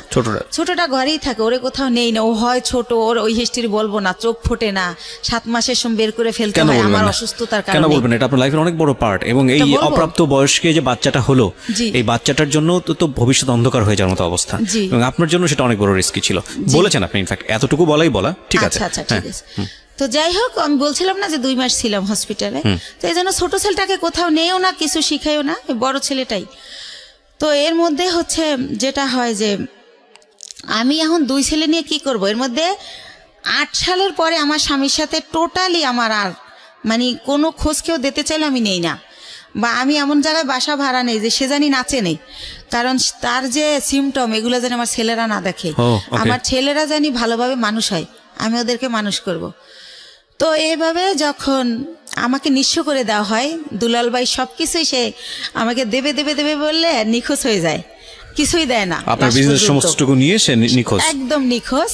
সব কিছু যখন নেওয়া শেষ, যতদিন বাকি ছিল ততদিন আমাকে আশা দিত যে এই তো সামনের মাসে তোরে 7 লাখ টাকা দিতেছি, এভাবে আশা দিত, তা 3 লাখ টাকা দিতেছি। পরবর্তীতে আর আমার কিছুই দেয় না, সে নাই হয়ে যায়। তো তখন আমি মেন্টালি এতটা ডিজাস্টেড হয়ে যাই, আমি পাগল হয়ে যাই টোটালি। আমি রাস্তায় রাস্তায় শুধু শুধু হাঁটি। আমি সেই গ্যান্ডারের থেকে বুদ্ধিজীবী শহীদ মিনার যে 34 মাস দুপুরবেলা রৌদ্রে আকাশের দিক তাকায় কান্না করি আর আল্লাহর সাথে কথা বলি, আকাশের সাথে কথা বলি যে আল্লাহ তুমি বিচার করো, আল্লাহ আমার অপরাধটা কি, আমার বাবা মামার দিকে তাকাইলো না, আমি অনেক কষ্ট করে একটা বিজনেস করলাম, একজনের বিশ্বাস করলাম, সে এটা করলো, আমার স্বামী এটা করলো, আমার অপরাধটা কি, মানে এটা আমি কারে জিজ্ঞেস করবো পাই না। তো আমি আকাশের কাছে জিজ্ঞেস করি, আকাশের দিক তাকাই তাকাই কান্না করি আর বলি। তো এই টাইমটাতে আমি ভাইয়া 3টা মাস আমি শুধু ওর স্যালাইন খেয়ে বেঁচে থাকি। মানে যখন দেখি আমি আর পারি না তখন একটা স্যালাইন গোলাই আর খাই। আমার ব্যাগে সবসময় পানি থাকে 1/2 লিটার আর স্যালাইন থাকে 4-5টা। তো এভাবে আমি 3টা মাস আমার মনে আছে আমি ভাতের আহার গেলতে পারি না। আমার কি হলো, আমার কি হবে, আমি নিঃস্ব হয়ে গেলাম। দুলাল ভাইরে আর আমি খুঁজে পাই না কোনোভাবে, সে নাম্বার চেঞ্জ করে ফেলে। তো যাই হোক, তার বাড়ি ঠিকানা জানতাম, কিন্তু বাড়ি যাই আমি কি করব, কাকে বলবো, এটা সে তো বাড়িতে যায় নাই। তো যাই হোক, এভাবে গেল এই পাঠ। তো তখন আমার তো এই বাচ্চা দুইটাকে কিছু করে খাওয়াতে হবে ভাইয়া। তো তখন আমি আমার চিন্তা করলাম, আমি এর আগে ওই যে বড় জমিটা যে কিনলাম তার পরপরই আবার একটা ছোট জমি কিনি, 5 কাঠার জমি। এটাও আমার এক চাচার থেকে কেনা। তো আমি চিন্তা করলাম যে এই 5 কাঠা জমি বিক্রি করে আমি কিছু একটা করি।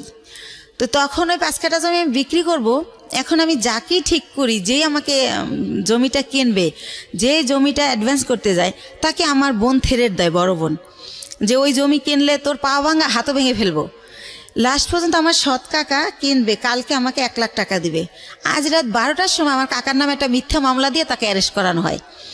তো এটা কেন করানো হয় আমি কোনোভাবে জানতে পারি না। তো একজনের কাছে জিজ্ঞেস করি, আমার বাবা মার কাছে জিজ্ঞেস করলে তারাও বলে না, তারা বলে আমরা জানি না। তো তখন শুনতে পারি যে জমি আমার বোন কিনবে, বাইরে বেচতে দেবে না সেজন্য।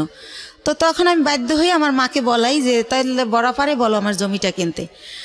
তো এর মধ্যে আমি শর্টকাট খুলে একটুখানি বলি, আমার বড় দুলাভাই বাংলাদেশের 20 জন ধনীর একজন, উনি বিশাল বড় লোক। তারপরে আমার ইমিডিয়েট যে ছোট, সে সৌদি আরবে বিজনেস করছে 25 বছরের মতো, সেও অনেক ভালো অবস্থায়। তো এরাও কিন্তু বড় লোক। তো আমার সেজো ভাইটাও মালয়েশিয়াতে ইঞ্জিনিয়ারিং পোস্টে গেছে, উনি সেও অনেক টাকার মালিক, আল্লাহর রহমতে অনেক ভালো পজিশন তার। অথচ এই যে আমি যখন তাদেরকে জানালাম যে এরকম দুলাল আমার সব মেরে পলাই গেছে, এখন আমার মৃত্যু ছাড়া উপায় নাই, আমার ঘরে ভাত নাই, আমার ঘর ভাড়া দেওয়ার মতো টাকা নাই, মানে এগুলো যখন প্রকাশ করলাম, তারা আমাকে খুব অপমানজনক কথাবার্তা বলল সবাই। মানে কোনোভাবে কেউ 5 টাকা দিয়েও আমাকে হেল্প করলো না। তো তারপর আমি ডিসিশন নিলাম জমি বিক্রি করার। এখন আমার বোন জমি কিনবে, কিন্তু সে কিন্তু আমাকে 5,000 টাকা দিয়ে হেল্প করলো না। তো যাই হোক, আমি বাধ্য হয়ে রাজি হলাম তাকে জমিটা দেওয়ার জন্য, মাকে দিয়ে বলালাম। তারপরে আমি গ্রামে গেলাম, তারপরে সে একজনকে দিয়ে জিজ্ঞেস করাইলো আমি জমির দাম কত চাই।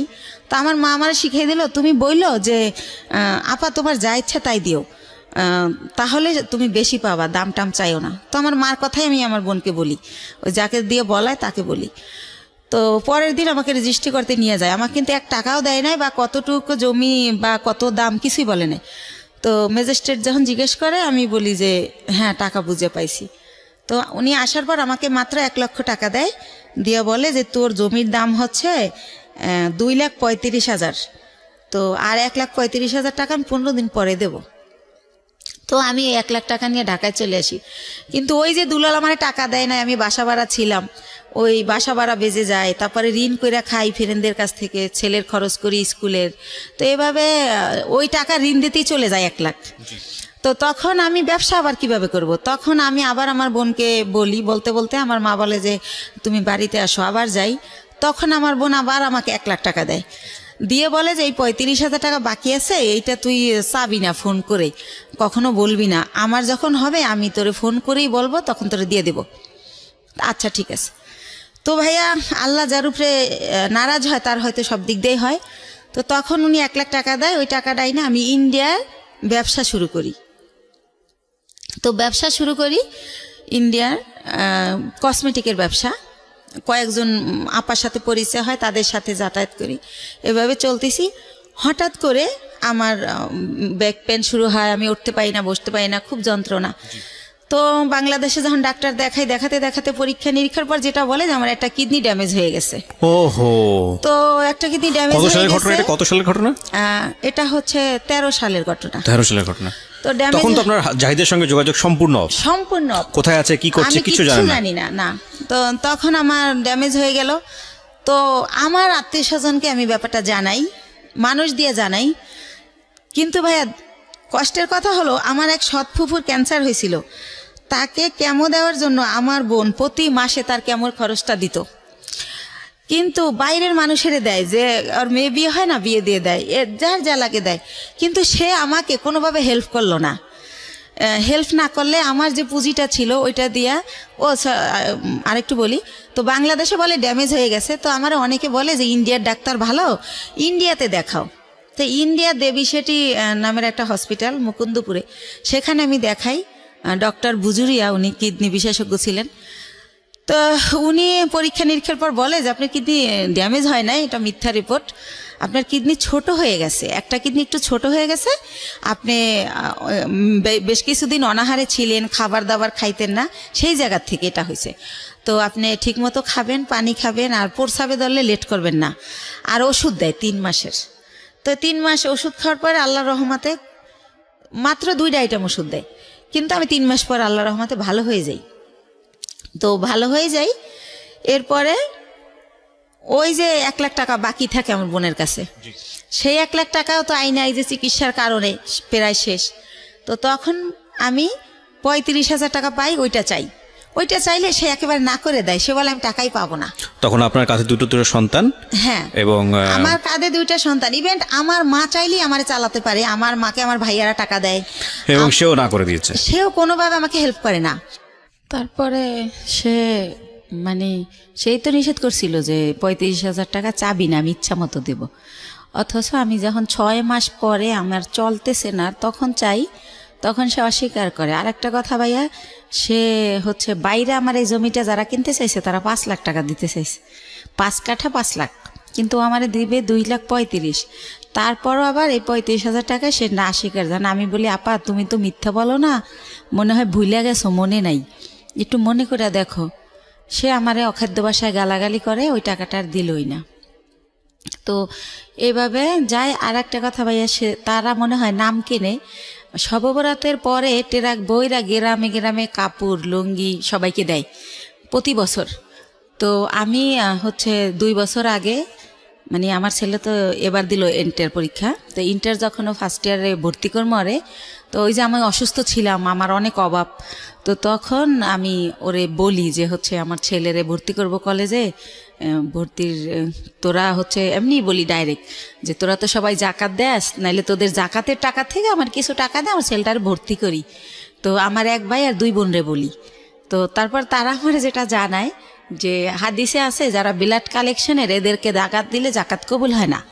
এটা আমার জানা মতে এটা একটা ভুল ইনফরমেশন। এটা তো ভুল, জি জি, এটা আমিও জানি এটা ভুল, কিন্তু তারা এটা বলে। যাই হোক, তারপরে আমি যেমনি হোক ছেলেকে ভর্তি করি। তো এভাবে আবার ভর্তি করার পর বই কেনা হয় না দেখে ছেলে কলেজে যায় না, ছোট বোনের বাসায় একটা অনুষ্ঠানে যায়, সেখানে আমার যে ইমিডিয়েট বোনটা ও আসে। তো ওরে বলে যে তুই কলেজ যাওয়া শুরু করছিস? কয় না, আম্মু তো এখন আমার বই কিনে দেয় না, এই জন্য যাই না, যাবো কয়েকদিন পরে। আম্মুর তো অনেক সমস্যা, কি যে করব, মনে হয় কি পড়াশোনার দরকার নেই, একটা জব নিয়ে নিই। তো আমি তো ছোট মানুষ, আমার জব দিব কে? আমার বোন উঠে বলে কি যে তোর মার এত সম্পদ আছে, তোদের কিসের অভাব, সম্পদ বেচা তোরা পড়ালেখা কর, তুই বড় হলে চাকরি করবি। এত সম্পদ নাই ভাইয়া, মাত্র ওই যে বলছিলাম আপনারা যে 1 বিঘা জমি কিনছিলাম 45,000 টাকায়, ওইটা এখন হয়তো 15-20 লাখ টাকা দাম উঠছে বাইরে, কিন্তু আত্মীয়রা কিনলে আবার দিব অর্ধেক দাম। তো এছাড়া আর নাই। তো এটা বলে আমার ছেলে খুবই কষ্ট পায়। তারপর আমার বাসায় এসে বলে যে আমরা যদি না খাই মারাও যাই, বা তুমি যদি বিনা চিকিৎসায় মারা যাও, রাস্তায় আমি ভিক্ষা করব, কিন্তু তোমার পরিবারের কাছে আর কিছু বইল না। তোমার বোন আমাকে এই কথা বলছে। আমার ছেলে অনেক কষ্ট পাইয়া বলে। তখন আমি বলি থাক, এগুলো মনে থাকবে, তুমি যদি কখনো বড় হও মনে রাখবা যে কে কি করছিল। তো এইভাবে গেল। তো আমার এই হচ্ছে আমার বোনদের অবস্থা। ইভেন্ট তারা কোরবানি দেয়, আমার বড় বোন। এটা সবার জানা উচিত যে আসলে এরকম হয় না কি বোন বা ভাই বা পরিবার। আমার বড় বোন যেহেতু আমার বাবার দেশে অনেক জমি তার কেনা, সে কারণে সে কিছুদিন থাকে বরিশাল, কিছুদিন থাকে ঢাকা, ঢাকায়ও তার বাড়ি। তো সে ঢাকায় একটা গরু কোরবানি দেয়, একটা দেয় হচ্ছে আমার বাবার বাড়িতে, একটা দেয় আমার গ্রামের এক কিনারে হচ্ছে একটা হাই স্কুলে বিলিয়ে দেয়। অথচ আমি আপন বোন, আমারই কিন্তু 2 কেজি গোশ দেয় না যে আমার বাচ্চারা কি খাবে। বা এই যে গ্রামে বইরা ট্রাক বইরা কাপড় দেয়, কোনো সময় বলে না 2000 টাকা দিলাম তোর 2 ছেলেরে 2টা শার্ট কিনে দিস, কখন এটা তারা করে না, এই হেল্পটু তারা করে না। আমার অনেক কষ্ট, তো এই জন্য তাদের কাছ থেকে আমি একেবারেই দূরে আছি, কথাবার্তা বলি না। আর একটা কথা বলি, 3 বছর আগে একবার ঈদে দেশে গেছি, তো লঞ্চ স্টিমারে আমরা আসি, তো ঈদের সময় খুব ভিড় থাকে, আর ওই সময় কেবিনে অনেক বেশি ভাড়া নেয়, তো একটু কমলে ভিড় আসবো। তা আমি শুনি আমার মা কাজের মেয়েকে বলে, আমার বাড়িতে সবাই কাজের মেয়েরা কাজ করে, আমার মা বোঝে নাই যে আমি পিছনে, কাজের মেয়েকে বলে একটু কষ্ট করে কর, কি করবি। আমি ভাবছি আসছে 2 দিনের জন্য, 15 দিন হয়ে গেছে এখনো যায় না, আল্লাহই জানে কবে যাবে। মানে আপনার মা এটা বলছে? আমার মা বলে আমি 2 ছেলেকে নিয়ে বেড়াতে গেছি সেজন্য, তো আমি যে ভিড়ের জন্য ছেলেকে নিয়ে রিক্স যদি লঞ্চ ডুবে যায় সেজন্য আসতেছি না। কিন্তু আমার মা কাজের মেয়েকে এই কথা বলে, আমি নিজের কানে শুনি। তো এইটা শোনার পরেই আমি বলি যে রওনা করি, যে আমি বাবা চলো আমরা এখন চলে যাব। তো আমার আব্বু বলে যে এখন তো লঞ্চের টাইমও না, স্টিমার টাইম নেই, কিসে যাবা? তো আমি বলি আমি বাসে যাবো। কয় বাসের টিকিট আগে কাটতে হয়। আমি কই হাইটা যাবো ঢাকা।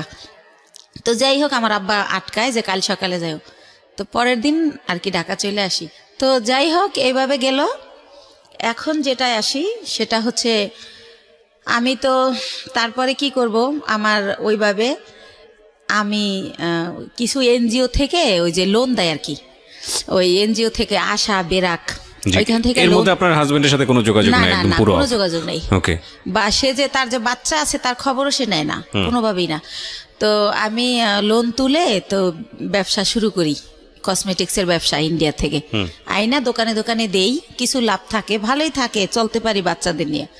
তো এভাবে এই ব্যবসা করতে থাকি। তো একা একা মাসে একবার ছেলেকে নিয়ে যাই, একবার আমি একা যাই, যেহেতু ছেলে পড়াশোনা করে, ছেলের তো সবসময় নেওয়া যায় না। তো এভাবে চলতেছি ভাইয়া, লোন টোন তুলে ব্যবসা করতেছি। তো এর মাঝে আবার কি হয়, আমার অনেক আগে আমার পায়ে একটা প্রবলেম হয়েছিল, কেউ একজন আমাকে মেরে এই গিটটা লড়াই দিছিল পায়ের। তো তখন ভালো হয়ে গেছিলাম। তো সেটা হচ্ছে কে একজনকে আমি নামই বলি, ওই যে আমার ভাই, যখন আমি তার একটু গালাগালি করছিলাম যে আপনি আমার টাকা দিয়ে ফ্ল্যাট কিনছেন আর আমার এখন ভিক্ষা করতে হবে, আমার কিচ্ছু নাই, আমি বাচ্চাদের নিয়ে কোথায় দাঁড়াবো।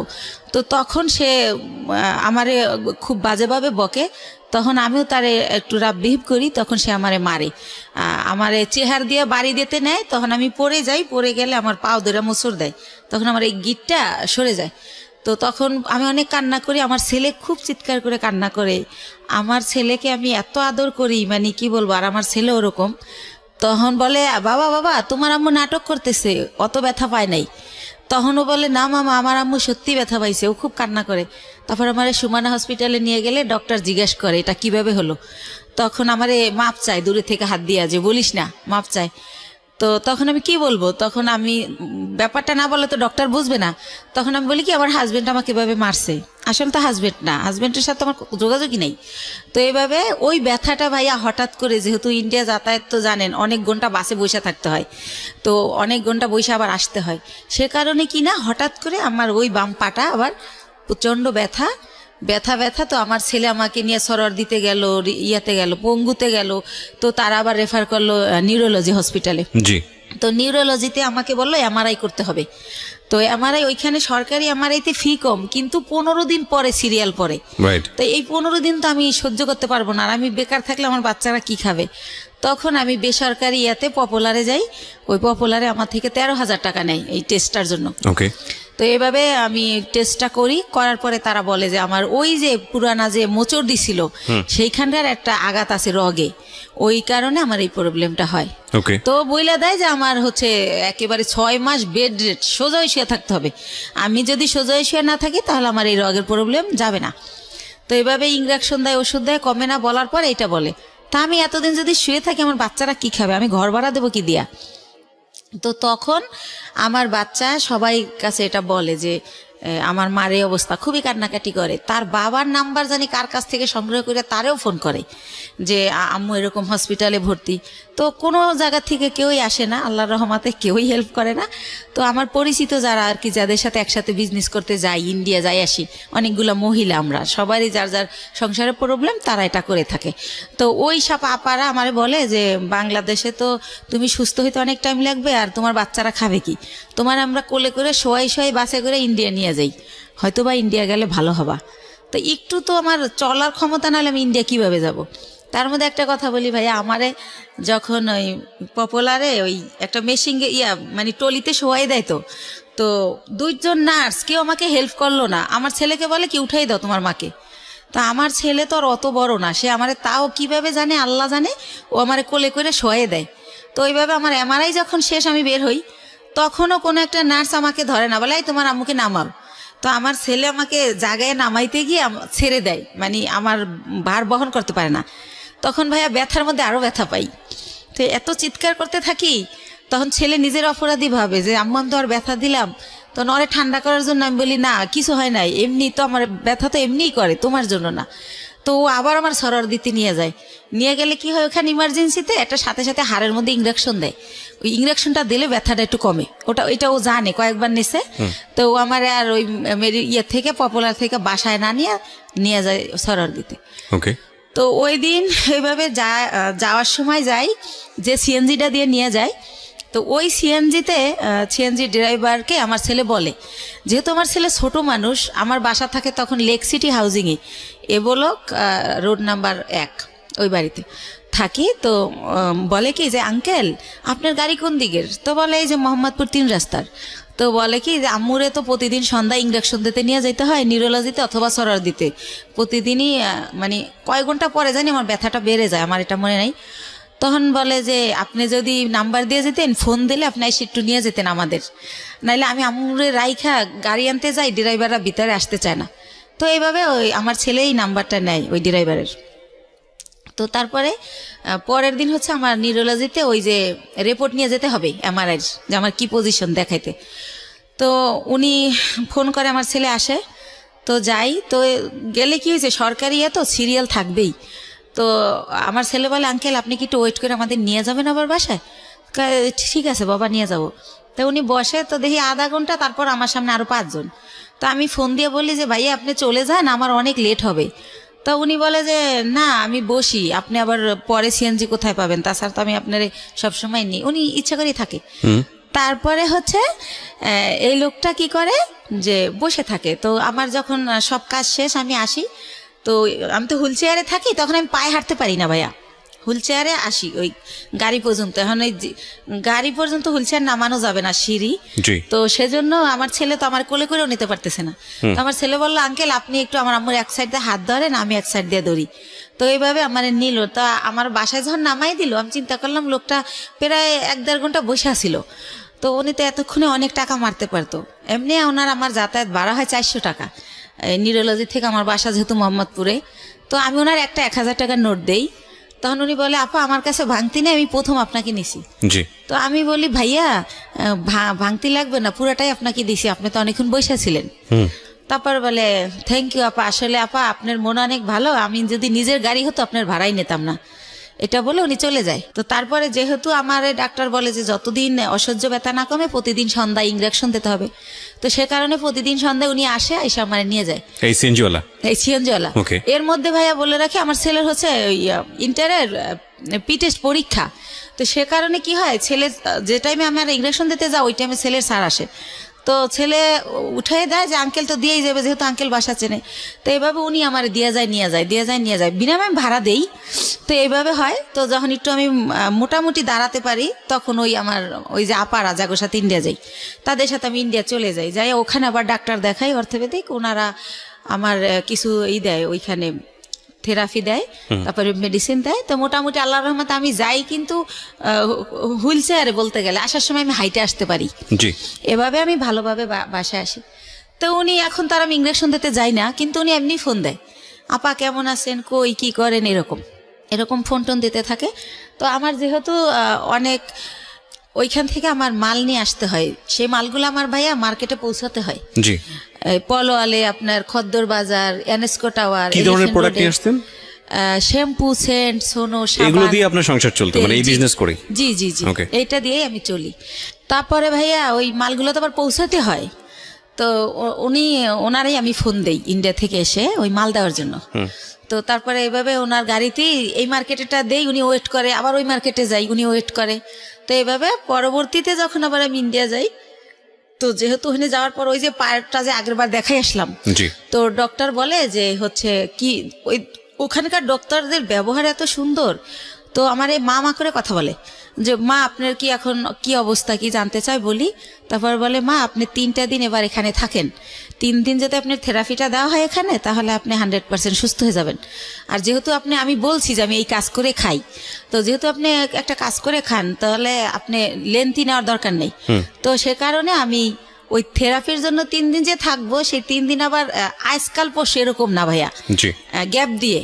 তো এভাবে আমার প্রায় 10-11 দিন ভারতে থাকতে হয়। আচ্ছা। তো 10-11 দিন পরে যখন আমি বাংলাদেশে আসি, বাংলাদেশে ঢোকার সাথে সাথে ওনার খালি ওই মিস কল অ্যালার্টে ওনার নাম্বার, মানে যে ওনার নাম হাসান। আচ্ছা আচ্ছা, সিনজিওয়ালা ভদ্রলোকের নাম হচ্ছে হাসান। হাসান, হ্যাঁ। তো উনি হচ্ছে এত আসতেছে ওনার মেসেজ, তো আমি আবার ভাইয়া বাসে উঠলে মাথা ঘোরে একটু, সেজন্য ফোনও ইউজ করি না, খুব জরুরি ছাড়া হ্যালো বলি না, ফোন থুয়ে দেবে আগে। তো এত SMS, তারপর আমি একটু ব্যাক করলাম যে ভাইয়া এতবার ট্রাই করছেন কেন? তো বললো আপনি কোথায় ছিলেন, মানে সে বলতেছে আর চিৎকার করে কাঁদতেছে, 11 দিন হয়ে গেছে আপনার কোনো খোঁজ নাই, আপনি কি মানুষ, আপনি এরকম পারলেন কি করে? এই সে উনি ওনার মতো বলেই যাচ্ছে নো স্টপ। তো আমি বলি যে ভাইয়া আমি তো ভাবছিলাম 2 দিন পর আসবো, কিন্তু আমার অসুস্থতার কারণে আমার 11 দিন লাগছে। তো কাঁদছে, হ্যাঁ উনি বলতেছে আর কাঁদতেছে, ওনার নাকি অনেক কষ্ট হচ্ছিল, উনি খুব মিস করছিল, উনি আমার বাসার সামনে যে ঘুরে আসতো, এভাবে বলতেছে।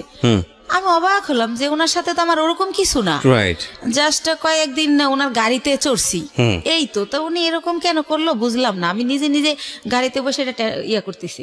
তারপর ওই আপাদের আমার পাশে সাজেদ আপা বসা, ওনারে শেয়ার করলাম যে আপা এরকম। তা আপা বললো ওই লোকটা তোমারে ভালোবাসে। তাই আমি বলি কি যে আমার যে 2 ছেলে, আমার যত ভালোবাসা তো ছেলেদের, আর আমি ছেলে ছাড়া জীবনে কিছু ভাবি না। দেখেন আজকে 8 বছর ওর বাবার সাথে আমার কোনো যোগাযোগ নাই, তারপরেও কিন্তু আমি এই ছেলেদের নিয়ে আসি। আর এখন তো ধরতে গেলে বুড়োই হয়ে গেছি, এখন আর ভালোবাসা টাসার কোনো দাম নাই, এরকম মনে হয় এমনি বলে। বাকি একটা আপার সাথে এইভাবেই কথা হলো। তারপরে পরের দিন অ্যাজ ইউজুয়াল ওই যে আমার তো মাল দিতে যেতে হবে, আমি যেদিন আসি তার পরের দিনই মাল না দিলে তো আমার টাকা দিবে না। তো উনি তো জানি যে পরের দিন আসতে হবে, উনি সকালে গাড়ি নিয়ে আসে। তো আমি বলি ভাইয়া আমার খুবই টায়ার্ড লাগতেছে, আপনি আমার দোকানগুলো তো চেনেন, স্লিপগুলো আমি দিয়ে দেই, আপনি মালগুলো দিয়ে আসেন, আপনার যা ভাড়া হয় আমি দিয়ে দেবো। আর আমি লগে গেল ভাইয়া মালগুলো উনি ক্যারি করে, উনি উঠাই দেয়, আমি আবার লেবার ওই শোরুমে ফোন দিলে ওরা লেবার পাঠায়, তো তাদের সাথে সাথে উনি ক্যারি করে। তো আমি কই আপনি ফোন দিলে আপনি একটা করে ফোন দিবেন, লেবার নামবে, এভাবে দিয়ে আসবেন। তো বলে আচ্ছা।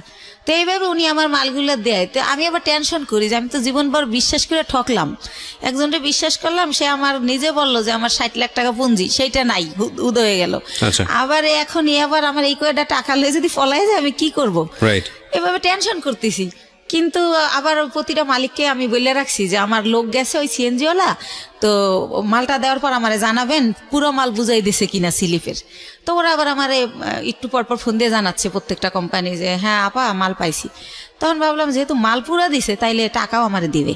তো ঠিক উনি বাসায় আবার আইসা আমার টাকা দিয়ে দেয়। তো এইভাবে টাকা দিয়ে দেওয়ার পরে একদিন উনি বলে যে আপা আমি আপনার সাথে কিছু কথা বলবো, আপনার বাসায় আসতে পারি? তখন আমি বলি কোন ব্যাপারে ভাইয়া? বলে আমি একটা প্রবলেমে পড়ছি, এটা আপনার সাথে শেয়ার করবো। তা আমি বললাম আচ্ছা ঠিক আছে আসেন, কিন্তু আমার বাসা চিনেই। তো উনি আইসা আমার ড্রয়িং রুমে সোফায় বসে। তো আমি তো ওই পার ব্যথার জন্য ডক্টর বলছে যতটা পারি শুয়ে থাকার, তো আমি ওই পা লম্বা করে কোনো রকম বসি। তো ওনারে আমি বলি যে হ্যাঁ ভাইয়া বলেন, আর নাস্তা দিতে বলি, আমি অসুস্থর কারণে আমার বাসায় আবার একটা কাজের লোক রাখি, যে কিছুই তো করতে পারি না পাওয়ার জন্য, তো তারে নাস্তা দিতে বলি। তখন সে বলে যে ওরে যেতে বলেন, ওর সামনে বলা যাবে না। তো তখন আমি ভাবলাম ওরে যেতে বলবো, ও তো কাজ করে তারপর যাবে। তখন আমি বললাম ঠিক আছে তাহলে আপনি আমার বেডরুমে আসেন। তো উনি আমার রুমেই যায়। তারপরে বলে যে আপা এরকম আমার, ও আবার থাকতো আর বোনের বাসায় মোহাম্মদপুরে। আচ্ছা। আর বলে রাখি ওর বোন জামাই হচ্ছে একটা গভর্নমেন্ট জব করতো সমাজ কল্যাণ অধিদপ্তরে, ঘুষ নেছে, সে কারণে ওনার জবটা চলে যায়। তারপরে সে কি করে, তার কাজ হচ্ছে মানুষের জব দেবে বলে টাকা নেয় 8 লাখ 10 লাখ, যে গভর্নমেন্ট জব দেবো আমি, গভর্নমেন্টের অমুক সচিব, মিথ্যাচার করে। তো এভাবে উনি বিভিন্ন লোকের থেকে টাকা আনে। তো এইভাবে ওই হাসান ওনাকে কয়েকজন লোকের থেকে টাকা এনে দেয়। তাই এখন উনি জবও দেয় না, টাকাও দেয় না, তারা হাসানকে খুব টর্চার করে, গ্যাঞ্জাম করে। তো এটার পরে কি করছে, হাসানের বোন আবার জব হয়েছে একটা পরিকল্পনায়, সে গেছে খুলনাতে। তো বোনের বাসা খালি, এ শুনে ও আবার ওই খালি বাসায় আসে, আইসা থাইকে সিএনজি চালায়। এটা আমি আগে জানতাম, আমার কথায় কথায় বলছিল। তো ওই দিন যেটা নতুন বলে সেটা হচ্ছে যে ওরে নাকি ওর 2টা ফ্রেন্ড নিচে আইসা ফোন দেয় যে তোর বাসা তো খালি, তোর বাসায় কি একটু আসা যাবে? তো উনি আমার যেটা বলছে, তা ওনারা বলে যে হ্যাঁ, ও বলে যে হ্যাঁ আয়, সমস্যা নেই। তো উনি যখন গেট খোলে, ওনারা থাকে 4 তলায়, তখন দেখে 3টা ছেলে সাথে একটা মেয়ে। তখন বলে মেয়েটাকে, কয় আমাদের ফ্রেন্ড। কয় তুই তোরা মেয়ে নিয়ে আসছিস কেন? তোরাতে কেউ দেখলে, দারণ টারণ দেখলে আমার বোন জামাইকে বলে দেবে আমার অবস্থা খারাপ। তো বলে না, তোরাতে কেউ দেখবে না, আমরা আবার আধা ঘন্টা পর চলে যাব। তো তারপরে নাকি তারা ওই সময় ওই ইয়াবা নাকি বাবা কি জানি বলে, ওইটা খায়। জি। ওইটা খায় ওই যে 3টা ছেলে আর ও 4 ছেলে আর ওই মেয়ে। তো ও নাকি জীবনে এটা কোনোদিন খায় নাই। ওই দিন ফার্স্ট ওই মেয়েটা ওরে জোর করে খাওয়ায় যে আমি মেয়ে মানুষ খাই, তুমি ছেলে কেন খেতে পারবে না। তারপরে খায়, ওরেও খাওয়ায়। ওইভাবে নাকি ভিডিও করে, ছবি তোলে। ইভেন্ট ভাইয়া ও যেটা বলেছে, এটা খাওয়ার পরে নাকি ওরা ফিজিক্যালি রিলেশন করে। কে বলেছে এটা? এটা হাসান বলেছে আমাকে। ওকে। ওই মেয়েটা নাকি ওরেও বাধ্য করে। ও আবার ইসলামিক মাইন্ডের কথাবার্তা বলতো, আমিও জানিও ইসলামিক, কিন্তু ও বলে যে ওই মেয়েটা আমাকে জোর করে এটা করে, আমি তো জীবনে এটা প্রথম খাই, আমার হুঁশ থাকে না সে কারণে। ওকে। তো তখন ওইগুলো এখন ওই মেয়েটা ছবি আর ভিডিও করে রাখছে, এখন আমাকে ব্ল্যাকমেল করে যে ওইগুলো পেপারে দিয়ে দিবে। মেয়েটা ব্ল্যাকমেল করে, এই ঘটনা এসে আপনাকে হাসান বলছে? হাসান বলতেছে। ওই মেয়েটার নাম শানু। তো এটাও বলে। তো বলার পরে আমি বলি ব্ল্যাকমেল কিভাবে করে? কয় দেখেন আমি কষ্ট করে গাড়ি চালাই, সন্ধ্যার পর স্ট্যান্ডে এসে আমার টাকাগুলোও নিয়ে যায়, আর যদি না দিতে চাই তাইলেই বলে যে যদি না দাস তাহলে কিন্তু ফাঁস করে দেবো, তাহলে কিন্তু পেপারে দিয়ে দেবো। তো আমি বলি আপনি, তো আমাকে দিলে আপনার কি প্রবলেম হবে সেটা বলেন। প্রবলেম হবে, আমি বাবা মার একমাত্র ছেলে, আমার বাবা মা মরেই যাবে। আমার বাবা অপারেশন হয়েছে কয়েকদিন আগে, আমার মা হাই প্রেশারের রুগী। তা আমি বলি আপনি বাবা মার সাথে শেয়ার করেন বিষয়টা, যে আমি এরকম পরিস্থিতির শিকার, শেয়ার করলে তারাই আপনার ভালো বুদ্ধি দিতে পারবে আমার চেয়ে। রাইট। তারপর বলেন না, এটা তো বলাই যাবে না, আমার মা শুনলে স্টক করবে, সে এরকম। তা আমি বলি কি করব আমি? তো আমি ওনারে বুদ্ধি দেই যে আপনি এখন থেকে আর টাকাও দিয়েন না, আর ওইখানে যাইন না, কয়েকদিন গাড়িও চালাইন না, যাতে ছেলে মেয়েটা আপনার খুঁজে না পায়। তো আমি কই ঠিক আছে, অনেক চিন্তা ভাবনা করে যে আপনি মেয়েটার নাম্বার দেন। তো মেয়েটার সাথে আমি কথা বলি, ভয়টায় দেখাই যে আমি হচ্ছে ইয়াতে চাকরি করি, পুলিশ ডিপার্টমেন্টে। হ্যাঁ, তুমি এটা করো, এমনি তো ইয়াবা খাও তো আইনত নিষিদ্ধ, তারপর তুমি মেয়ে মানুষ, তারপর যেহেতু তুমি খাও তাহলে তুমি এটা ব্যবসাও করো, তোমার জেল হয়ে যাবে। এটা এইসব করে ওরে ভয় দেখাই আর কি, যাতে করে ওরেও ব্ল্যাকমেল না করে ওর কারণে। তো আবার একটু পরপর ফোন দেয়, আপা শানুরে ফোন দিছিলেন, আপা কি বলছে, এরকম বলতে বলতে তো ওই রিলেটেড হইতে গিয়ে ওর সাথে আরো বেশি কথা হয়ে যায়। তো একটা সময় সে হচ্ছে বলে যে দেখেন ও যেভাবে পারে ও আমার বিয়ে করবে যে কোনো জায়গায় ধইরা, কিন্তু দেখেন এরকম একটা মেয়েকে কি বিয়ে করা যায়, যাকে নিজের চোখে দেখছি যে অন্য ছেলেদের সাথে এরকম করছে, এটা তো বিয়ে করা যায় না। তা আমি যদি কারো বিয়ে করি তাহলে ও আমার ছেড়ে দেবে, জানবে আমার বউ আছে, আমাকে আর ডিস্টার্ব করবে না। তা আমি বলি তা আপনার বাবা মা এখন কোথায়? কয় ওনারা তো দেশে, কয়দিন পর ঢাকায় আসবে, আমাকে আসলে বলবেন জানি আপনার বিয়ে করাই দেয়। তো এইভাবে গেল। উনি কি বলছে ওনার ফ্যামিলিতে আমি জানি না। ওনার বোন আমাকে ফোন দেয়, দিয়ে পরিচয় দেয় আমি হাসানের বোন। ওনার মা আমাকে ফোন দেয়, ওনার বোন জামাই আমাকে ফোন দেয়। তো এইভাবে কথা বলে সবাই, বলতে বলতে আমাকে সবাই দেখতে চায়। তো দেখতে চাই কি উদ্দেশ্যে আমি জানি না। তার বাবা আমাকে বলে মা তোমার অনেক গল্প শুনছি, তুমি আমার ছেলেটার নতুন জীবন দিছো, এই সেই, আমার ছেলেটা বখাইট হয়ে গেছিল, নষ্ট হয়ে গেছিল, খারাপ মানুষের সাথে চলতো, নেশা করতো, এখন কিছু করে না, ভালো হয়ে গেছে শুধু তোমার জন্য। তো এরকম বলেন। আমি বলি আপনারা তো আমার আসলটা জানেন না, ও হয়তো আপনার আসলটা বলে নাই, কারণ আমার মনে হয়েছে ও হয়তো বলছে আমি আনম্যারিড মেয়ে বা এরকম কিছু, এটা আমি গেস করে এটা বলি। তারপর আমি বলি যে আমার অনেক প্রশংসা তারা করে। আমি বলি আমি দেখতে অনেক পচা, আমার প্রশংসা করেন না, আমার দেখলে আপনার ভাল লাগবে না, এখন যেমন পাগল এই দেখার রুচি থাকবে না। তো একটা সময় এত রিকোয়েস্ট করে তখন যাই, যাওয়ার পরে দেখি যে সবার সাথে দেখা হয়, কথা হয়, তারা আমার অনেক পছন্দ করে বলে। তারপরে আমি চলে আসি। আসার পরে পরের দিন ওর মা আমাকে ফোন দিয়ে বলে যে আমার ছেলে তো তোমাকে পছন্দ করে, বিয়ে করতে চায়। ওকে, এটা ওর মা যখন বলে আমি ভাইয়া একদম কি বলে গাছে থেকে পড়ি যে কি বলে এটা। তখন আমি বলি যে ওর মারে আবার আমি মাই বলি যখন ওদের বাসায় যাই, যেহেতু ও বলে পরিচয় দেশে বন্টন করে। তো বলি যে মা আপনি এটা কী বলেন, আমি হচ্ছে আমার বেবি আছে, আমি বিবাহিত। আমি ওর কিন্তু 2টা বিয়ে, এটা আমি আগে জানতাম না, এটা পরে বের হয়েছে আমার বিয়ের পরে। আর আপনার ছেলে তো আনমেরিড, আপনি একটা আনমেরিড মেয়ে বিয়ে করাবেন, আমাকে কেন? তো এটা বলার পরে বলে দেখো মা, আমার ছেলে আমাকে তোমার ব্যাপারে সবই খুইলা বলছে, কিন্তু আমার ছেলে যেহেতু সংসার করবে, ছেলে যেহেতু তোমাকে ভালোবাসে, আমাদের আপত্তি তো থাকার কথা না, আর তোমারও আপত্তি থাকার কথা না, কারণ ও তো দেখছে তোমার 2টা ছেলে আছে, ও তোমার বাসায় যাতায়াত করে, এতদিন ধরে তোমার সাথে পরিচয়, তুমিও তারে দেখছো, অসুবিধা কোথায়? তো এরকম করতে করতে আমি রাজি হই না, কিন্তু সে ওই গানই বাজায় যে আমার কাছে হাজারো বার ফোন দেয়, আমি কই কি করি, কি খাইছি, তাই ঘুমাইছি কিনা, তো নাস্তা করছি কিনা, এভাবে ফোন দিতে থাকে। তার মধ্যে আমি আবার ইন্ডিয়া চলে যাই, সে আবার ওরকম তোমার পাশে কে বসছে, ছেলে মানুষ বসছে না মেয়ে মানুষ বসছে, এরকম মানে এভাবেই করে। তো হোটেলে বিয়েটা করলেন না করার আগে অবস্থা? বিয়ে করি নাই, তখনই এরকম এইভাবে মানে সে এত কেয়ার করে, মনে হয় যে আমি হেঁটে গেলে সে ব্যথা পায়, এরকম একটা ভাব। হ্যাঁ, তারপরে হচ্ছে টিকিট কাটছি, গাড়ি 2:30টায় ছাড়বে, হয়তো বা 1:15 টিকিট কাটলাম, তো খেতে গেলে তো আর গাড়ি ফেল করব, তো টিকিট কাটছি, ফোন দিতেই থাকতো। তো বলতাম যে খাওয়ার টাইম নেই, হচ্ছে জুস কিনে উঠছি, তো বলতো ইয়ারে সুপারভাইজারে বলো 10 মিনিট লেট করতে, খাইয়া গাড়িতে ওঠো, না খাই উঠবা কেন, ঢাকা আসতে রাত 12টা বাজবে। তো এইরকম মানে আমার লাইফে ভাইয়া এই কেয়ারিংটা তো কোনো সময় কেউ করে নাই, ছোটবেলা মাও করতো না। তারপরে যে বিয়ে নামক একজনের সাথে মাঝে মধ্যে দেখা হতো, তার সাথে তো আমার কিছুই হয় না এই ধরনের। তো ওই ব্যাপারগুলো আমার খুব ভালো লাগতো, যে আল্লাহ আমি খাইলাম কিনে ডেনে টেনশন করে, রাতের 1টা বাজে আমার অনলাইনে দেখলে এই এখনো ঘুমাও না কেন, ঘুমাও, এর মধ্যে তুমি কথা বলা শুরু হলো। তো সেও তুমি বলে, আমিও তুমি বলি, আর ভাইয়া আপু বলি না, হেও আপু বলেন, আমিও ভাইয়া বলি না। তো এরকম, তো একটা পর্যায়ে হচ্ছে সে মাঝে মধ্যেই বাসায় যেতে চায়। তখন আমি চিন্তা করলাম যে আমার ছেলে যেহেতু বড় হয়েছে, তো এই ব্যাপারটা আমার ছেলে খারাপভাবে নেবে, বা আমার ছেলে আমার ঘৃণা করবে, ছেলে আমার খারাপ ভাববে। তো আমার ছেলেকে না আমি একদিন বলি যে বাবা এরকম এরকম ব্যাপার। তো আমার ভাগ্নে আছে ইমরান, বড় বোনের ছেলে, ওর কাছে বলি, আমার বোনের মেয়ের কাছে বলি। তো বলার পরে বলতেছে যে একটা মেয়ের বিয়ে, স্বামী, সংসার যে একটা জিনিস, আপনার তো সেটা হয় নাই, আমরা তো সবই জানি। তো যেহেতু তার সে একা কইলে আমরা নিষেধ করতাম। আমার ভাগ্নিকে বিয়ে হয়ে গেছে, এরকম বড়রা বিয়ে হয়েছে, বাচ্চা হয়েছে, এক ভাগ্নির হচ্ছে ছেলে হয়েছে। তো বলতেছে যে যেহেতু তার বাবা মাও আপনারা নিতে চাইতে, তো আপনার খুশি হওয়ার কথা। তো আমি কই কিভাবে খুশি হব, সে তো ড্রাইভার, আর একজন ড্রাইভার কয় টাকা আর্ন করে, সে আমারে খাবে না আমার বাচ্চা খাবে, আমার তো সে সারা জীবন এই কাজ করেই খেতে হবে, তাহলে আর বিয়ে বয়ে লাভ কি? তো একটা সময় এভাবে বলিও, নিজে ওদেরকে অ্যান্সার করি, কিন্তু আবার সে যখন কথা বলে খুব ভালো ভালো সুন্দর সুন্দর করে, তখন আবার তার জন্য আমার মায়া লাগে। তো এরকম করতে করতে একটা সময় চিন্তা করলাম যে টুকটাক করে বাসা আসে, ছেলে ব্যাপারটা খারাপভাবে নিবে। তো ছেলেরে ভাগ্নেরে দিয়ে ছেলেরে জিজ্ঞেস করাইলাম, ভাগ্না বললো যে না আমার ছেলে রাজি। আমি সরাসরি জিজ্ঞেস করলাম না লজ্জায়। তো তারপরে আমরা বিয়ে করে ফেললাম।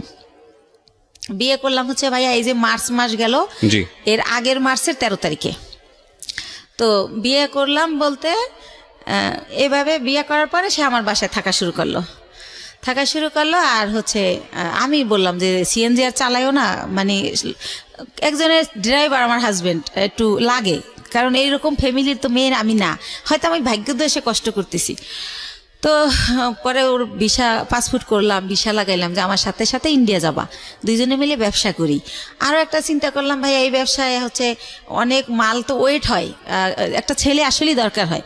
যেবার আমার ছেলে আমার সাথে যায় আমি একটু অনেক শান্তি পাই, আমার কষ্ট কম হয়। ছেলে না গেলে 4-5টা ব্যাগ আমার যদি লেবার না পাই আমার ক্যারি করতে হয়, অনেক কষ্ট হয়।